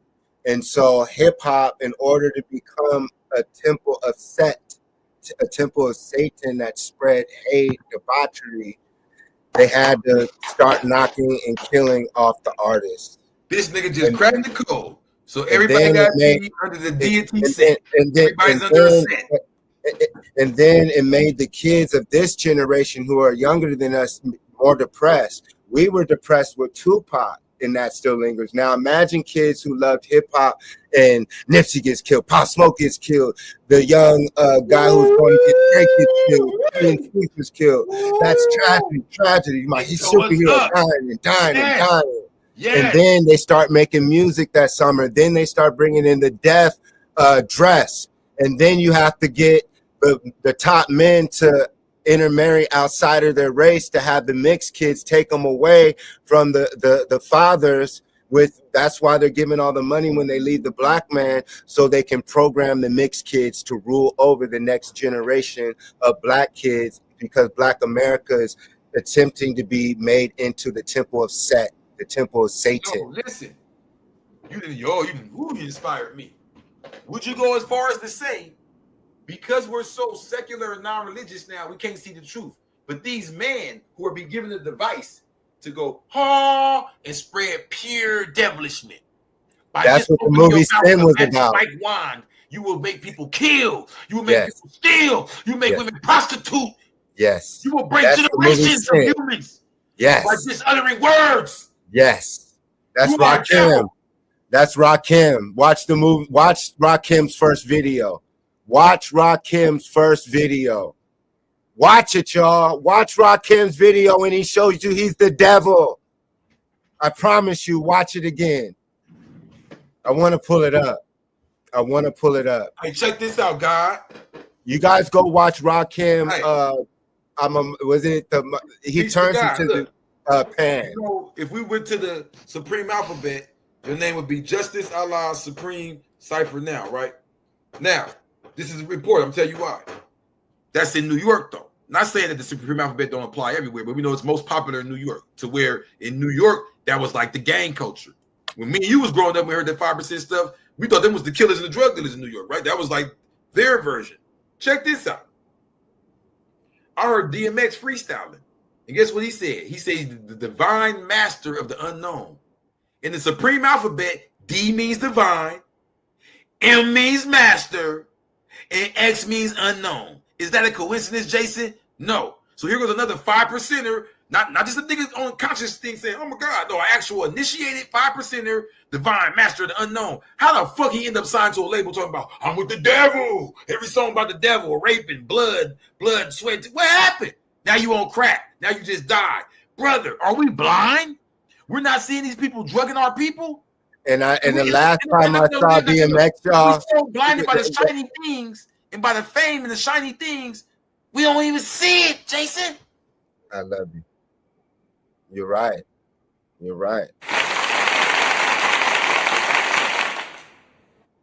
And the last time I saw DMX, he was out here in the Inland Empire at the Orange Show.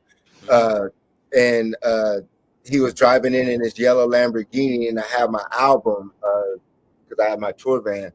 And this is like the second or third time, because the Rough Riders were going to sign me. My A&R mysteriously, on the way to the All-Star weekend in Las Vegas, when they had the NBA All-Star weekend, I was supposed to meet my A&R from Rough Riders, JR, and he died in a motorcycle accident. So I walked to where I was supposed to meet them on the strip, and they were all circled, and they were like, there go Elm.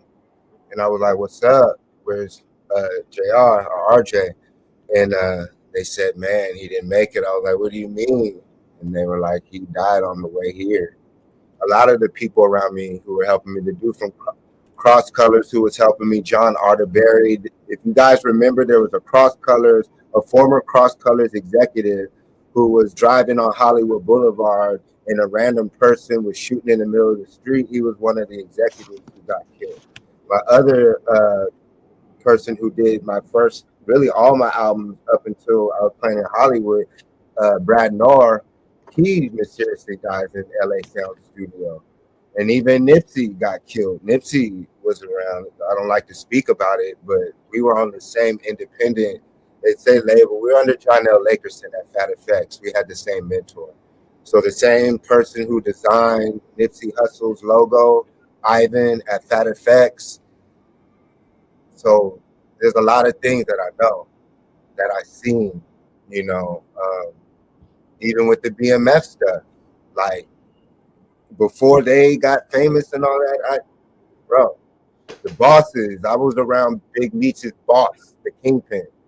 So it's just, but with DMX, last time I saw him, he handed him the CD. He was like, what you got? You know what I'm saying? I was like, man, I just got back from New York and Egypt, because I was living with and staying with Michael DeBarge. of the Devilsh family when I was with Sony Red. That's when I met Red and Blue Pill, and that's when I ended up getting into it with the label for going on 125th Street in Harlem. That's what happened with part of my story. So with DMX, I'm telling them that we gods and all that, and he's like, I don't know, son. I was like, you're a god. Huh? Who's down the screen? That's Kim Kardashian and her kids. Okay. So basically, they had to perform blood sacrifice of certain people, and basically back to back the gods and gods.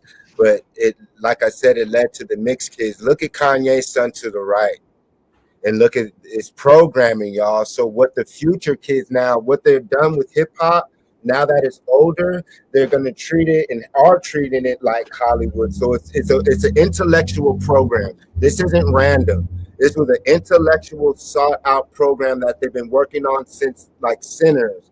The movie Sinners was giving you an example of what Jesus said when we left the churches, the best singers and artists, and we went into the inner cities to become famous or search for that, and we got bit by the vampires and became satanic, and some of us brought it back. Pause right there.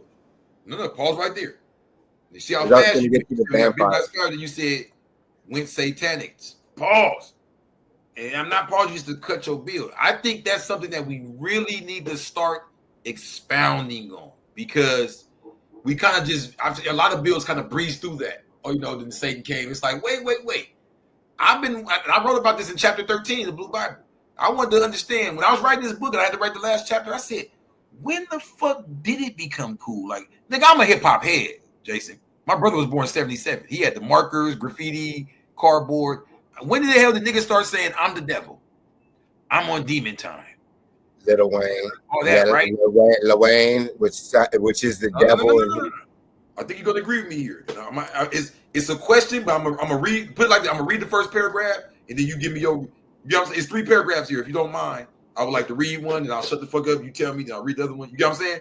So, first paragraph says, the first rap group I saw openly worship the devil was Bone Thugs and Harmony. Their videos felt like initiation into Satanism. Keep talking. This was during the 1990s when the gang world became satanic. Gang members began to name themselves Devil and Satan.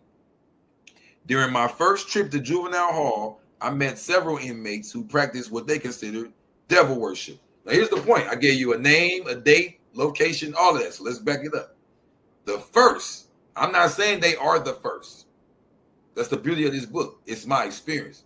The first rap group I saw. So that's why I'm glad I got Jason here. He gonna give me what he remembers, what he recollects. The first rap group I saw openly, keyword here is openly. I'm not talking about, oh yeah, in 85, a dude made a song and he looked like the devil, or how he was saying Rakim got the mic. That's probably true, but he's probably putting it in there as a metaphor. I'm saying openly, like, here, Mr. Ouija, will you please bring me my future? I'm possessed by the devil and these demons and Satan. Like, that was the Bone Thugs were the first ones I heard the music, saw the video, and said, what the hell is this? Devil worship? What is this? The only thing I saw before that I thought may have been devil worship was like the rock music stuff. Okay, Omet said his was Brother Lynch Hung, Sacramento, California. Okay, exactly. And you from Cali with me. So, and Brother Lynch Hung is a very well-known artist in California. Right? So, some people may have a different, you know what I'm saying? So the first rap group I saw openly worship the devil was Bone Thugs and Harmony. Their videos felt like initiation into Satanism. This was during the 1990s. So it's my experience. Someone else can correct me, whatever. But like I said, the first group I saw, the key word here is openly. I'm not saying that there wasn't symbolism and things, because we found out later that Africa Bambaataa was, what was it, the Anna? But the first one I saw openly, like, this is a Ouija board, the demons are coming to get me now, was Bone Thugs in the 90s. What about you, brother? Yeah, I remember my mom. I used to have a Malcolm X mirror that I got from the swap meet back in the day, and it broke because I was using it to do the Bone Thugs and Harmony album in junior high. You know, the kids were telling me, my classmates were like, if you put the album to a mirror, you can read it backwards. So I did it. And so I used my Malcolm X mirror to start reading the stuff. And my mom happened to walk in the room. And she was like, what are you doing? And so, yeah, she flipped out and I didn't know what it was.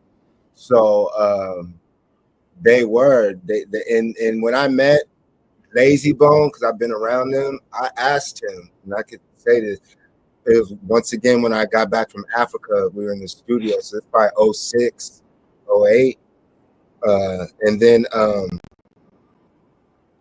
so anyways, we were in Corona, so it might have been later. But anyways, I said, with his tattoo, I'm talking and they're listening. This was another thing that I noticed when I got back. When I was around rappers who I thought what you said you asked them though. So I asked them, I was asking tattoo with the fist because I was into Mo Thugs when it showed the pyramid as a kid. So I really got into Bone. And he's like, man, I don't even know. I think at that time when I asked him, he said he's never been to Africa. He was like, I ain't never been. I was like, you never been to Egypt? And so it must have been when I got back from Egypt. So when he told me he had never been to Egypt or Africa, I was like, wait a second. Then I started asking him questions. And then he said a lot of that stuff we didn't know. So it maybe in the videos, a lot of the stuff they might not have known, but I always thought if you had a pyramid and stuff, you would have known. So I don't know. But in order to have that on your album, you got to approve of that, bro. You know, and then 3-6 Mafia had denied it. And now one of their members is coming out saying that, no, those dudes lied. We were worshiping Satan. It was to get people to worship the devil. So 666 Mafia out of Memphis, which Memphis is the capital of Memphis, Egypt, Kemet. So once again, and you get this coming to me. So get it. This is how they did it. So everywhere is a I was gonna say Choctaw, Washita capital. Everywhere is an Indian Moorish capital where we were. So if they started the program in Compton, that's where a capital was. So they had to circumvent it around like the watchtowers and all this. So that means that there was a power forces. Yeah, so in Philadelphia, Brooklyn. Where's Brooklyn? Watch the original Mario Brothers movie. That's why our brothers and sisters there are so hard, because they've been there fighting the devil coming in. Because Brooklyn, if you watch the original Mario Brothers movies, underneath Brooklyn there's portals to other worlds. And then Mario Brothers chase the princess who has a crystal that goes to other worlds, and it's a black woman who really runs the world. And she's a half humanoid, half reptilian. King Koopa is a pale-skinned reptilian, and they're merging the worlds through hip-hop. They have to do it through blood sacrificing of the gods and messiahs on certain ground. That's a lot. So look what you're saying. You got mirror, man. People listening. I was channeling. That's a lot, nigga. Hold on. Don't you want people to learn? You don't want them to just hear you? I know, but sometimes you guys can remember I channel. You dropping some hot sauce that has to be pointed out. The blood sacrifice, I'm gonna tell you why, bro. Maybe I'm wrong. I don't want to be rude to you, but would you agree that Satanism and blood sacrifice in the conversation of hip hop gets swept under the rug? People say it, but they don't go into it. They just say, "Oh yeah, blood sacrifice." But I'm like, nah, let's talk because they don't know. Because they don't know because they were not there. No, that's what I'm trying to say to you. They do know. It's just that it's such a high level of information. When we get there, it's usually when we're talking fast. We got to slow it down. That's why. Look, it's chapter 13. It's the last thing in my book that I talk about. But it's for sure extremely important, right? Because this is what I'm saying. I'm with you, brother. It didn't start in the 90s. But I'm trying to pinpoint it for me and my generation and what was going on, right? So, like you just said, and there's the reason I cut you off. Because you were talking about now we have a book club, y'all. This is a book club. So, like you said, it boils down to the women. What page? Pardon self, 115, chapter 13. 115. All right, we're on page 115 of the Blue Bible, y'all. Go get a copy. When you went into the reptilian and all that, right? You know, I've been doing too many topics on one channel.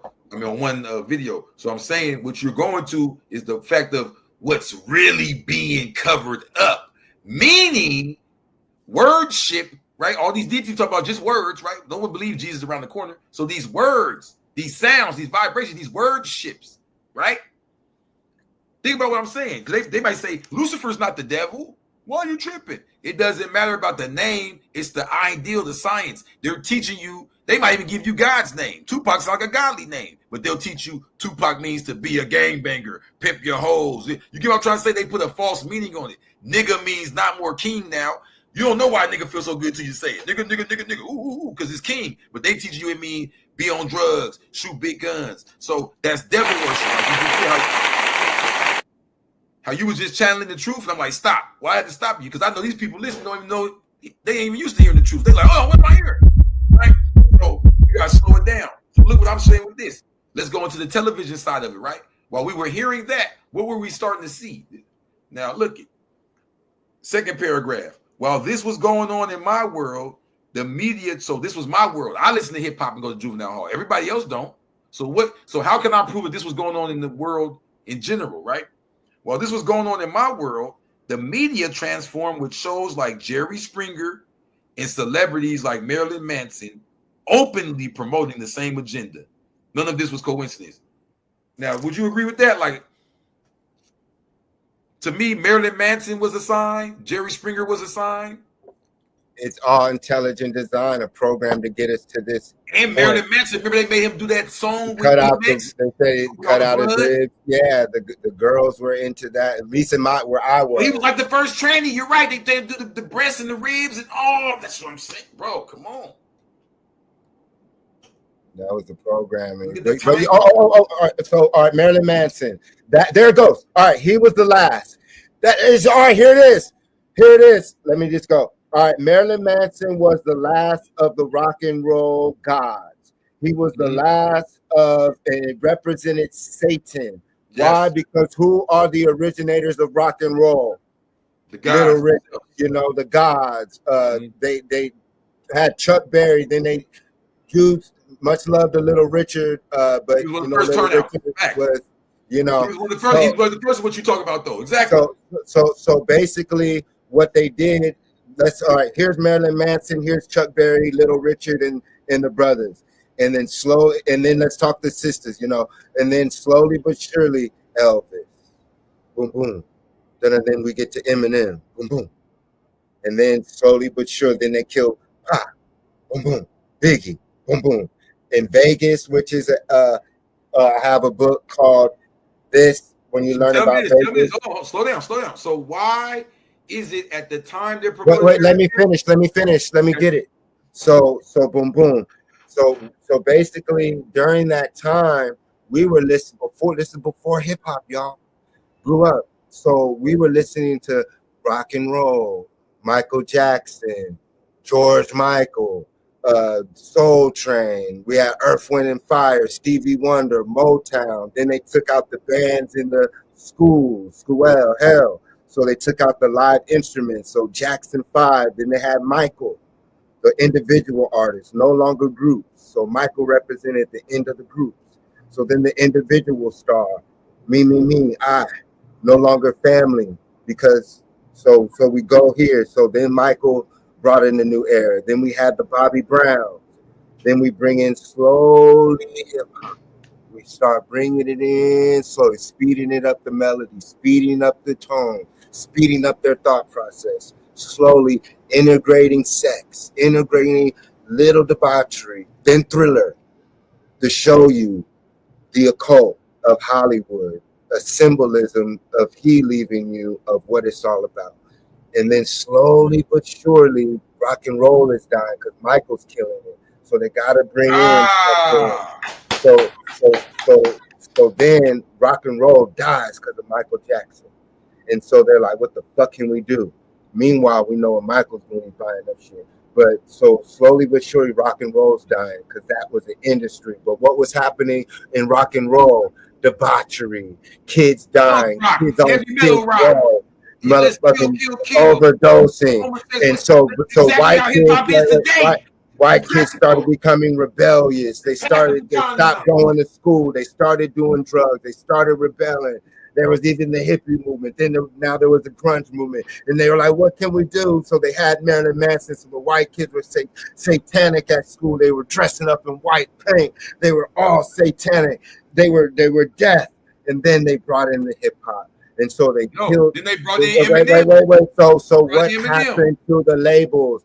So the same record labels who controlled hip hop and those same people became the A&Rs. Their kids became the A&Rs, the executives, the program directors, the media, the MTV, all these things that controlled hip hop to eventually make it into Marilyn Manson, which Kanye West is showing you in their kids. Because we didn't have celebrity kids back then. This is the first generation. So they're going to use the celebrity kids, which you see are usually now homosexual and satanic, to push the agenda to enslave and end what you call Black America. And you either are going to remain black, which is satanic and death, or you're going to become a god and be part of Amun, Osiris, the Jedi. This is the last because they're rolling out the robots soon. And that's when the spacecraft comes. The robot's here. No, I'm talking about iRobot. Okay. So prepare. Look, Jason, July, August, September, October, November, I am the Messiah. The Messiah has returned. Hold on. So from what you just described, would you agree? I am Ra. The timeline you gave to the 90s, right? Oh, yeah. So look, the timeline you gave to the 90s, right? This is what I'm saying, the satanic. So what you just described was the satanic agenda being passed to us through hip hop in the 90s. You're saying that it built up all the way to Marilyn Manson through the rock and roll genre. It's okay, this is the last one. You're 1,000% right. It's been about 30 years since it was a Marilyn Manson. Ain't been no other Marilyn Manson except for in the hip hop world. The Eminems, the Lil Uzi Verts, the kings of Eminem the brought it in. Set. Hold on, let me show you. I'm a student too, nigga. Hold on. The new kings of the. Let me show you. I'm a student, brother. Let me make sure the students see. You don't even understand how high level you be dropping this shit. They can't learn it. They like, man, I like him, but damn. Hold on, let's run it back real quick, y'all. Y'all didn't catch that. The devil doesn't stop. There's always an opposite, high and low. Let's get that right before we get to this fantasy shit. So meaning there was always an agent, right, of destruction and chaos. And you can see the agent before. It was that cracker president. It was that cracker with the sheet over his head that ran in and bow, bow, bow. But their plan then, why they had to turn on their own white devils that they hired to do this, why they had to turn on them and leave them in the mountains and all that, because they didn't see the bigger vision. The real devil, the manipulator, the Mason dude at the top, he always knew the vision was to make us go back at each other. Same way he seen us do in Egypt. Same way he seen us do it. He said, no, we can't defeat them. They know all that history. They minions don't know that. They tell their minions, fuck a nigger, kill a nigger, but they know they can't beat a nigger. So their goal was always to create this agenda and program it into us.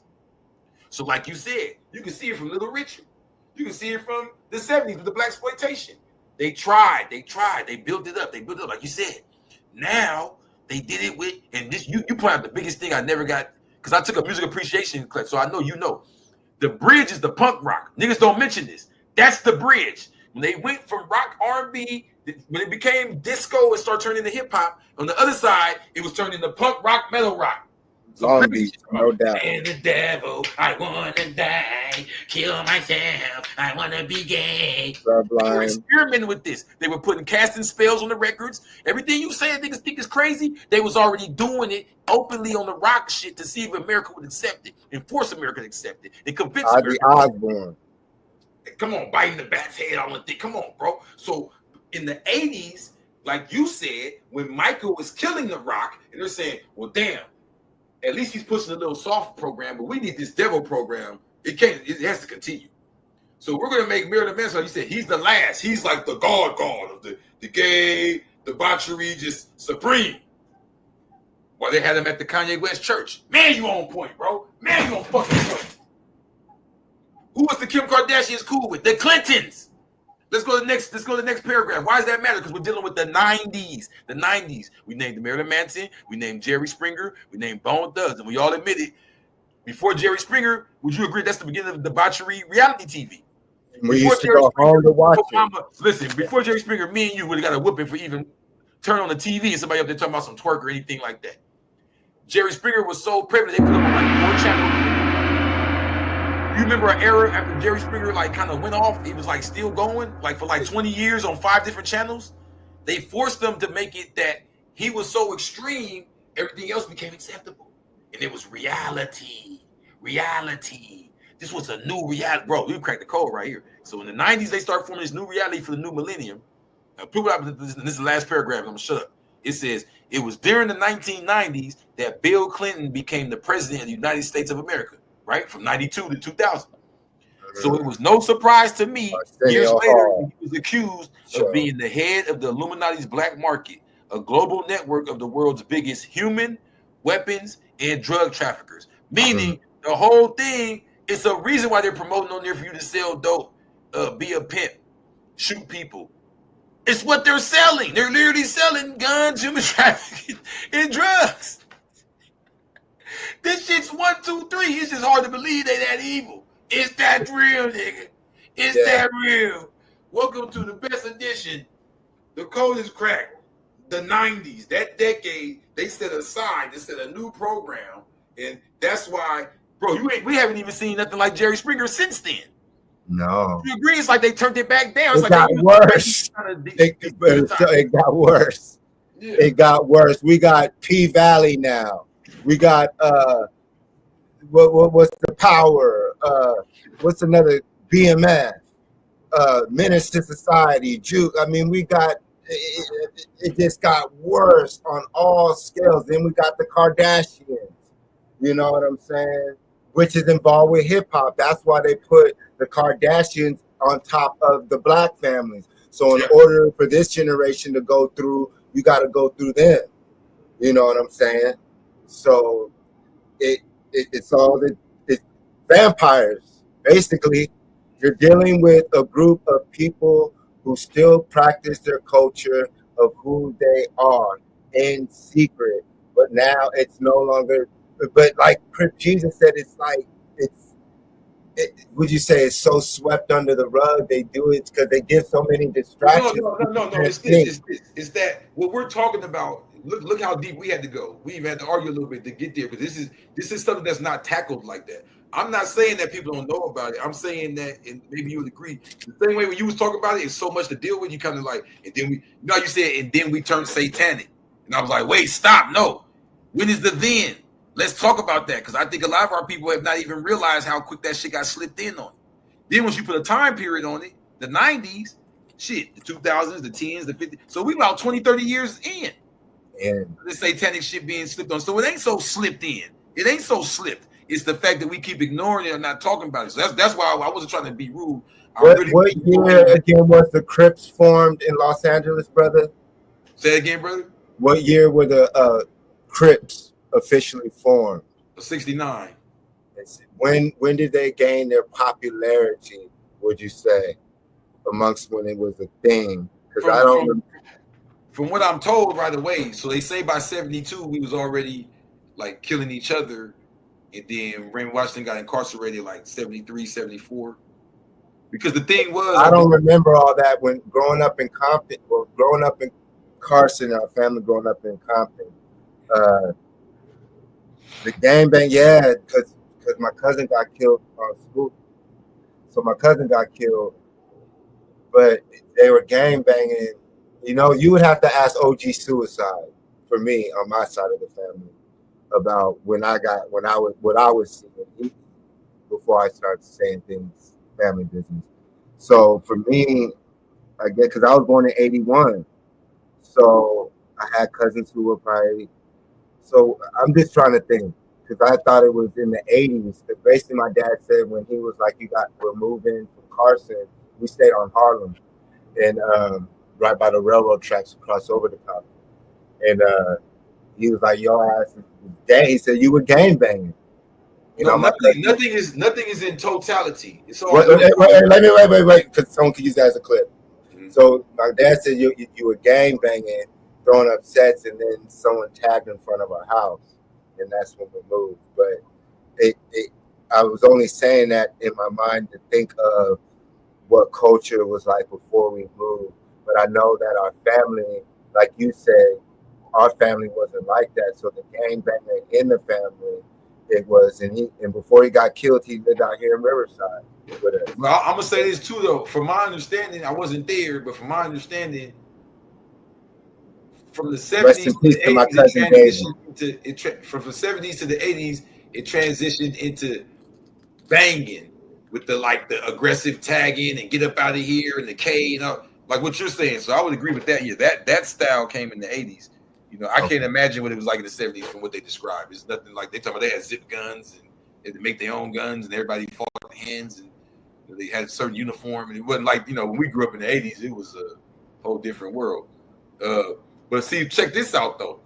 The 70s goes into what we're talking about. So the 70s is the blaxploitation era. I mean, that this is the era when they started forming what they wanted to be, the black culture.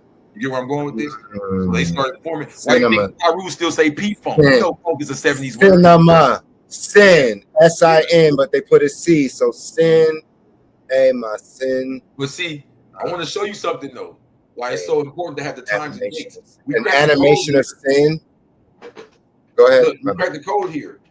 70s is when they came with the black identity. Before that, wasn't no black identity. We didn't call ourselves black. No. You know what I'm saying? So the 70s is the black identity. But there's a difference between the black identity and the devil identity. That goes to the second half of your title, Black Devils Amongst Us. The devil identity, because when me and you was growing up, we're the last of that little branch. We grew up in a time where it wasn't cool to be a devil, but we literally lived as it was becoming cool. So me and your story is very important. That's why I wanted to pause you and say, brother, stop right there. Pause everything. This is something I've been wanting to talk about for years. That's why it's my last chapter. Nigga, what was the time period? And me and you cracked it, bro. Because we just cracked what they was doing it in. When was they doing it in cinema, sound, and all that directly targeted to us at the same time? That was the 90s. They was getting us ready for the 2000s. They was taking, and you cracked it. You said Marilyn Manson was the last for them, and they passed the baton on. Now it's Eminem. He gonna kill his mother. How they after? Think about it. All of a sudden, and then I got a picture of old boy. And we were talking about Lake Elsinore, y'all. Now Eminem killing his mama, baby mama. Bro. Like, come on, bro. And then the girl, this boy Dave, and his 4. It doesn't spell David. He has a 4. So I'm sure people can break that name with the 4 in it. And I've been talking about Lake Elsinore with Inland Empire, Riverside County, and we've been talking about the tunnels, human trafficking, blood sacrifices on the channel. And here you go. A girl was kidnapped or lured in into Hollywood by a person we've never heard before, right? Most of us have never heard of this artist. And they found her body, 14-year-old, right before her 15th birthday, in the front trunk of a Tesla in Hollywood.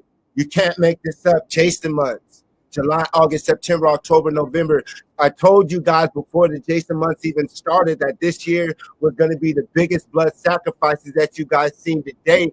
But the world has been so desensitized that they forgot about all these murders that have happened since the Jason month started. We're still in September, y'all. We are still in September. There's still Halloween. There's still November. We can't handle it anymore. So right here, it correlates now to R&B, rap. It's the culture. They use, like Crip Jesus said, the sin animation, the act of sinning in anima or animation, and they use raw. That's why they call it a Kim Ra, the sun god. So I remember we had an auntie who didn't like taking pictures, and we used to say she was evil. Well, not we. They would say, "Oh, she's wicked," and she would say, "No, Jason." She said those cameras are wicked. They capture some of your soul, and I never forgot it. But when I was in Kemet and the camera thing popped up, and we were talking about it, I said, "Oh my goodness." They use it to capture your light. They use the cinema to capture Raw's light. And so that's where the camera is. And in Hollywood, the holy tree, which the holly tree, the bark of the holly tree is used to contact the lower chakra deities, like the Temple of Set. And the opposite of Hollywood in the holly tree is the elmwood, the elm tree, the elm bark, the elm street duality. So Elm Street is the Temple of Jedi, Hollywood is the Temple of Set. And so like Crip Jesus and I basically just decoded, and this is the universe bringing it to us. Even the Marilyn Manson, I didn't plug that together to this now. It's finally here. What else is next? This is the last final call, because what else is next? How do I know? Here you go. I can show it. But it goes right here. It goes right here. Let's add this name in there. Right here. Because you showed the Kardashians. Let's add this name. Wait, I know, but it's gonna link. I'll go back to the Kardashians. Wait, the Democratic Party. So look, Cardi B's new album is already certified platinum. Would be fire if off. So basically, right here, you're witnessing the destruction and the acceptance of the so-called African Black woman, as close as you can get, being celebrated, being a harlot. It's official that Cardi B is the #1 hip-hop artist, no longer a man. It's the woman. So they've turned our woman, her, into a she-devil. And the moment you get the women who are connected to a beehive, and the rest of the men have to, in a sense, follow, it's over. Because the majority of women who are listening and following that program have accepted that it's okay to be a single mom, okay to have multiple baby daddies. They'll teach this to their children. They'll teach this to their children. And so it ends the family. It shows to the world once again that Black men ain't shit. You can use them for their money. And then the boy got killed, Quavo. So they blood sacrificed him to break up the group, all to put her in power. Hey, look, right there. CIA agent. She's an agent. Okay, and so I'll end it with this. So at the end, the goal is to have this, the AI artist. And so the last straw is what you see with Ghostface Killer and his son. And then, like I just showed you with the Kardashians. So hold on. Okay. Look. So listen. Let's tie it all together so the people that's listening don't just be lost in stuff. Okay. So we started with Bone Thugs, right? That was from the hip hop side of things. Then we noticed that same time was Marilyn Manson on the other pop side of things. Then for the cinema side was Jerry Springer, right? Would you agree at that time Jerry Springer was the head of the boundary? This is everything that was to warm us up, right? So what I wanted to ask you was, how do you feel about that? Let's stick to this real quick. I want to hear about this from you. How do you feel about that aligning? And let's put the political side to it. We have a tendency to get on here and only talk about entertainment. And we're Black people. We're serious people. So peep this. What I'm trying to show you is it was during the 1990s when these people were being promoted to warm us up that Bill Clinton. I wrote it down. Yeah. Remember, they called him the first Black president. I really want to hear wrote it down. Yeah, I wrote Bill Clinton, Arsenio Hall. They had him playing the saxophone, yes. All that, right? They had him supporting the 3 strikes, all that, bro. The Clinton, Hillary Clinton, the head lady running for president. I want to hear she won president, and they replaced her with Donald Trump. I'm about to drop the ball. I'm about to let you go. I'm saying I want to know how you feel because I read it already. You went somewhere, so I want to know how you feel about this part. This same stuff we're pointing out that we cracked the code on. The political leader at that time was during the 1990s. Bill Clinton became the president of the United States of America, 92, right? All the way to 2000. Wow. Come on, no coincidence, right? Ran 2 terms all the way to. You're only supposed to do 4 years. He got 2 terms all the way to 2000. So it was no surprise to me. Years later, it was not known then, but years later, when he was accused of being the head. Remember that whole QAnon stuff? They was accusing him and his wife, accused of being the head of the Illuminati's black market, a global network of the world's biggest human, weapons, and drug traffickers. How do you feel about the president of the United States at that time being accused of this later, and this being a time that we discovered America was actually, it seems to us, what we just said, getting the world ready for a satanic agenda. They found something. They found something in those jungles where they were getting that cocaine, because they got to get these artifacts. But that's another story, because when you start talking about political figures, you got to see where are the drugs coming from? Where's the product? It was coming from the jungle. What were they excavating over there? And then it goes to us as indigenous people already using what they have labeled drugs and psychedelics and being traded around the world. And so they knew if they could cut that off to people who naturally get high on our own supply of Meta Nature and Mother Nature, the natures, which are the gods, right? Because the word nature comes from netter. So Mother Nature is the original teacher. That's why you eat the fungus, going to mushroom. That's a Moorish culture. The Olmecs are a mushroom culture. The Mayans, when you go to college and have to take the classes, they tell you the Olmecs, the Mayans are considered a mushroom culture. So therefore, where you get the coca leaf from, who are buried with cocaine, the ancient Egyptians. So if a group of people knew that you smoked weed, grew tobacco, and did different psychedelics and active plants, well, then they would first cut that off along with your water, because there were rivers and swamps. You would refresh yourself jumping in the swamps and rivers to rejuvenate yourself as an aquatic being, as a reptilian, half mammal being. And so all this is a part to destroy us as a people. But in order to do that, Crib Jesus and I have been breaking it down, but it's the essence to get your, what they call your ka, your ba, your spirit. So when a kid or a child is born into the matrix in 10, 20 years, and this keeps up, what's the reality? They're going to be controlled by robots. There might not be trees. They might not even know that hip hop was created by a human. They might not even know music was created by a human, So we're at the pinnacle of reality, to where they're trying to define our reality now as a people. And you either are going to accept or deny, and be part of the Jedi. All right, hold on, man. You left Clintons, man. You always do that. I wanted to talk about these Clintons. So check this out. So basically, let me the screen real quick. I want to show them something, because timing is everything for our people to understand, right? So the Clintons.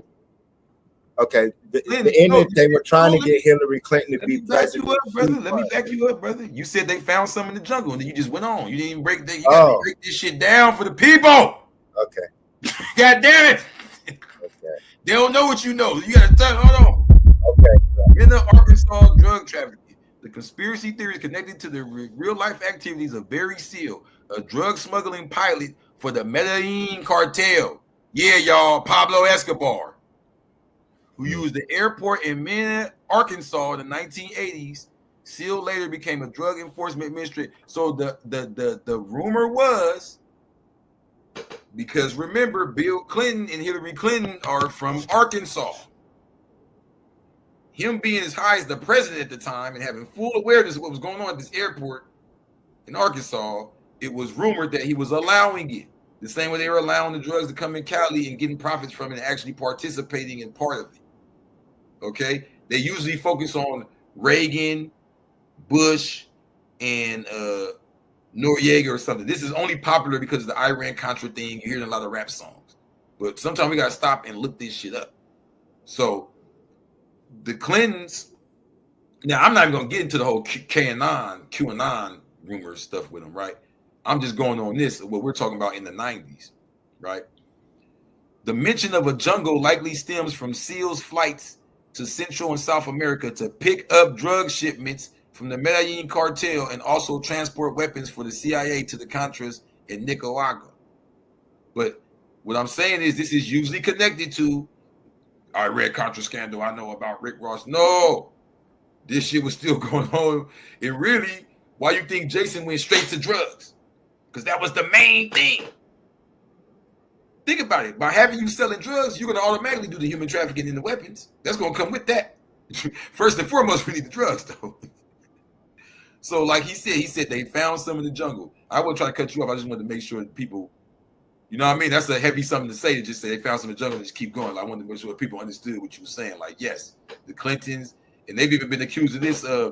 What's that brother in the Middle East where they ran up in? They say he was getting all the poppy from for the last 20, 30 years. That's why they got so much fentanyl and all. Afghanistan? Bin Laden? Yeah, Afghanistan, right? When they got all the poppy. Yeah. So they were created in the CIA in Atlanta. We learned that at Notre Dame High School. I graduated class of 2000. In religious class, they taught that in 98 in the advanced religious class, that Bin Laden, Al Qaeda, all these religious sects were created in Atlanta. I would start quoting the name, but you can do your research now.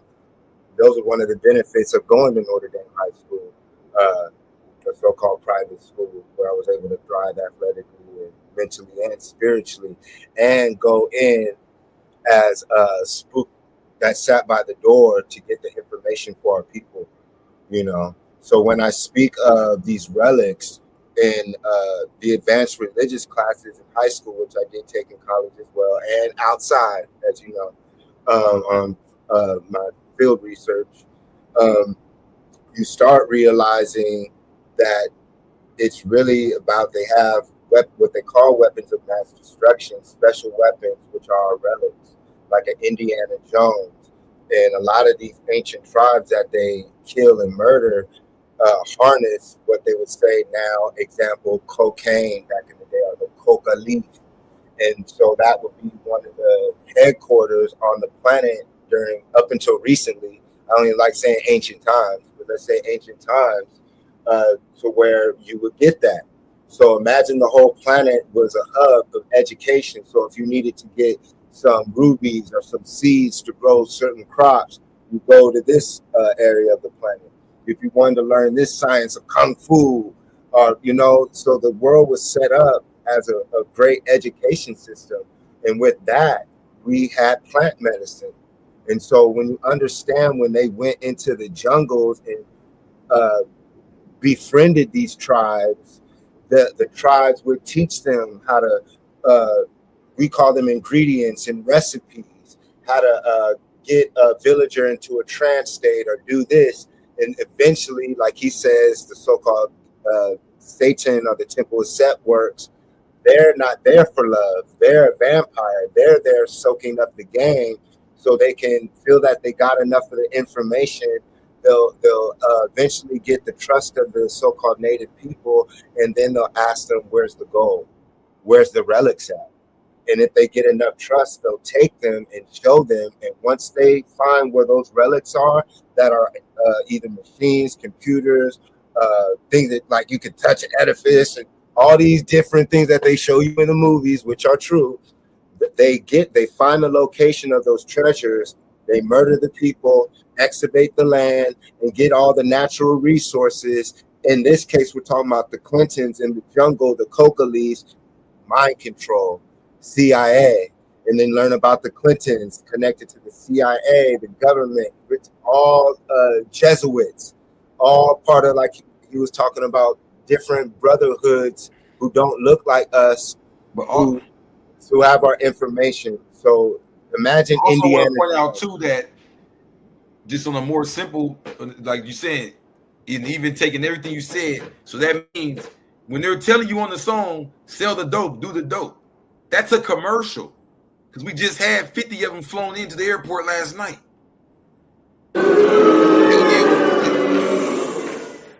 Right. So hell yeah, we need that that Nas and Jay-Z, the firm, sell this dope album. With this Tupac Revolutionary album, nah, I don't even know how the fuck he keeps slipping these out. Make sure you put some game on it. Right. But that's gonna help boost our weapon sales. So fuck it. But man, we done took this up, tore him down. I don't know what he gonna do with that post now. I gotta bounce out, man. This is a good one, man. I love you, brother. I was loving this one. Me too. Yeah. So I'll start closing it out for y'all. You can find Crip Jesus on it. I wish we could have played your album or song, but go look up Crip Jesus Chariots. That's my song of the week that I've been listening to outside of Michael Jackson Dangerous. So Crip Jesus Chariots is my song of the week. Anything to leave us with, brother? Can we at least finish the video, brother? Or let's just finish. Oh, no, yeah, you can play the Chariots and all that. I'm just saying, I gotta, but yeah, let's get it, man. Hell yeah. It's all love. Let's get it. Will it flag it? Flag what? Your video. The Chariots is released. It will. Okay, I'll wait on it. You know what I mean? Yeah. That's why I wasn't forced. That's why I was like, put it at the end. You know what I mean? So do you want to leave the people with anything before I close it out? Yeah, tap in, you know what I mean? And I don't want to say too much. I want to say what I've been saying. This book is serious, y'all. Don't take it as a joke. This is not a Crip book. This is not a book about my life. I hear when people say that. This is a book about the truth. It's just me and Jason. We real, bro. We're not gonna cite nothing to you from the Google. I'm gonna cite my life for you. So only part I use my life in this book is my references. So I was in this prison in this cell when this dude told me that. And I looked it up. You know what I mean? That's how I cite. I'm not, you know what I mean? So that's all I wanted to say is tap in with us. As you can see today, we had a whole conversation about rappers, and look how deep it went. That's the blue line. Yeah, it's not an autobiography. Peace. Peace, God. And to close it out, I will say, I'm trying to get some people up here. Oh shit! You cut me off. My bad. So yeah, to close it out, the AI artist Xenia, Xania,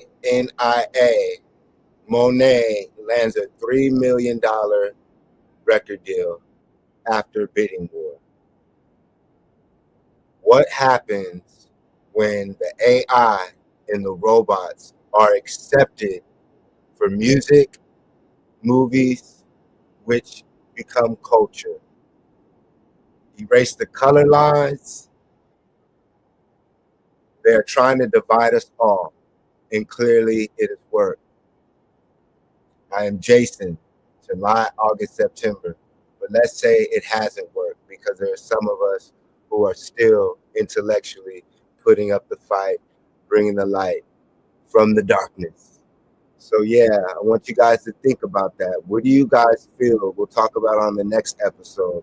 Now that we deciphered the Satanic Black Agenda, now that we see that so-called Black America has accepted the soft form of Satanism and the high form of Satanism, which is materialism of this world, the Temple of Set, what can we do as solutions, as the Temple of Osiris and Ra, Amun, Kefra, Aset, Isis, Mayat, Ptah?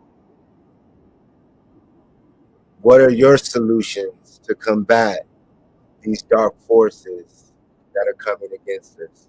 And even when I say dark, that dark is a beautiful thing. We shouldn't allow them to make dark bad. So I have to correct myself. But I'm just trying my best to end it for you guys to think about something when an AI artist lands a $3 million deal. So all that we talked about is basically done to destroy culture and introduce a new culture with no soul. So the future is born into a society that's soulless. What are you going to do about it? Are you going to stand there and let this happen?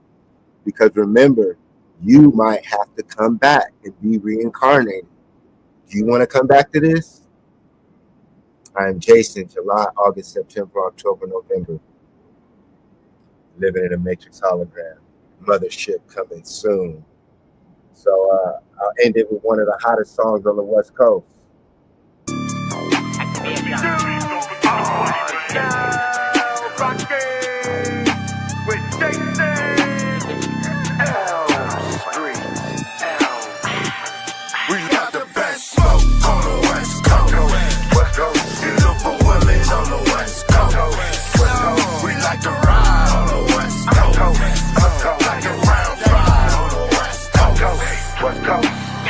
Hands to the sky, black and brown pride.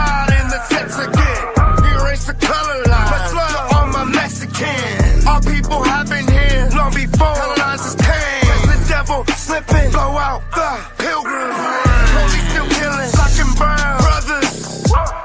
They don't give a fuck. The mothership about to return and pick my people up. Watch me swim in gold like I am Scrooge McDuck. Twinkle leafy, a spirit of California. Praise the ancient goddess, light up a marijuana. Roll up the tree, set fire to the ganja. The Frango isn't the Diablo, always starting problems. Wear the wrong color on this coat, guaranteed to text my blood. Activate my pyramids in California, in Mexico. UFO. We got the best smoke on the West Coast. West Coast. You look for women on the West Coast. We like to ride on the West Coast. Black and brown fried on the West Coast. West Coast. Represented, I'm the hardest in it. Fuck the critics, ain't nobody hard as gritty. Black and brown come together, we ain't backing down. I've been in the Holy City, got the bloodline of a king. Gotta come together, we all in the same game. One God, one universe, all unity, and ain't shit changed. Gotta mount up, but they dumb us down with that fake shit that they teach us now. We been living in the belly of the devil, battling so we can make it out. Fuck the politics and the president, fuck the White House till they let us in. We gon' go to war, we ain't hesitant. If they want to smoke, then I'm a hella shit. We the last living of a dying breed. Ain't nobody with the pen as hard as me. Every time I rap it hit an artery. Ain't nobody fucking with my artistry. We the holy guys, we invented time. We gon' send a missile like it's Lebanon. I been eating rappers like it's dinner time. Suckers hibernating like it's winter time. Best smoke on the West Coast. West Coast. You look for women on the West Coast. West Coast. We like to ride on the West Coast. Black and brown fried on the West Coast. We got the best smoke on the West Coast. West Coast. You look for women on the West Coast. West Coast. We like to ride on the West Coast. Black and brown fried on the West Coast. We got the best smoke on the West Coast. West Coast. You look for women on the West Coast. West Coast. We like to ride on the West Coast. Black and brown fried on the West Coast.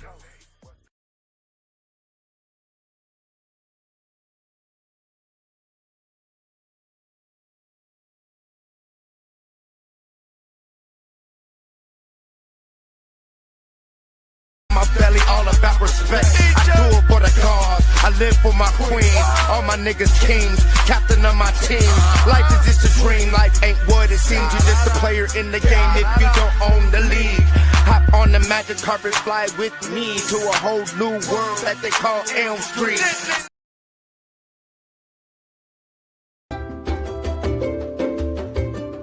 Welcome to the world-famous King Tut Museum. Be sure to respect the ancient relics. The ancient Egyptians were a magical people who built numerous beautiful, magnificent structures, like the world-famous pyramids and temples. No running inside. Scientists till this very day still do not know how the Egyptians built the pyramids. I wonder, did aliens ever visit ancient Egypt? Wow, look at that giant Egyptian statue. It looks just like you, Jason.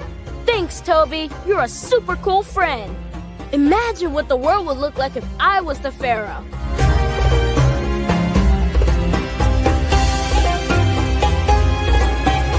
Jason, you are daydreaming. Wake up.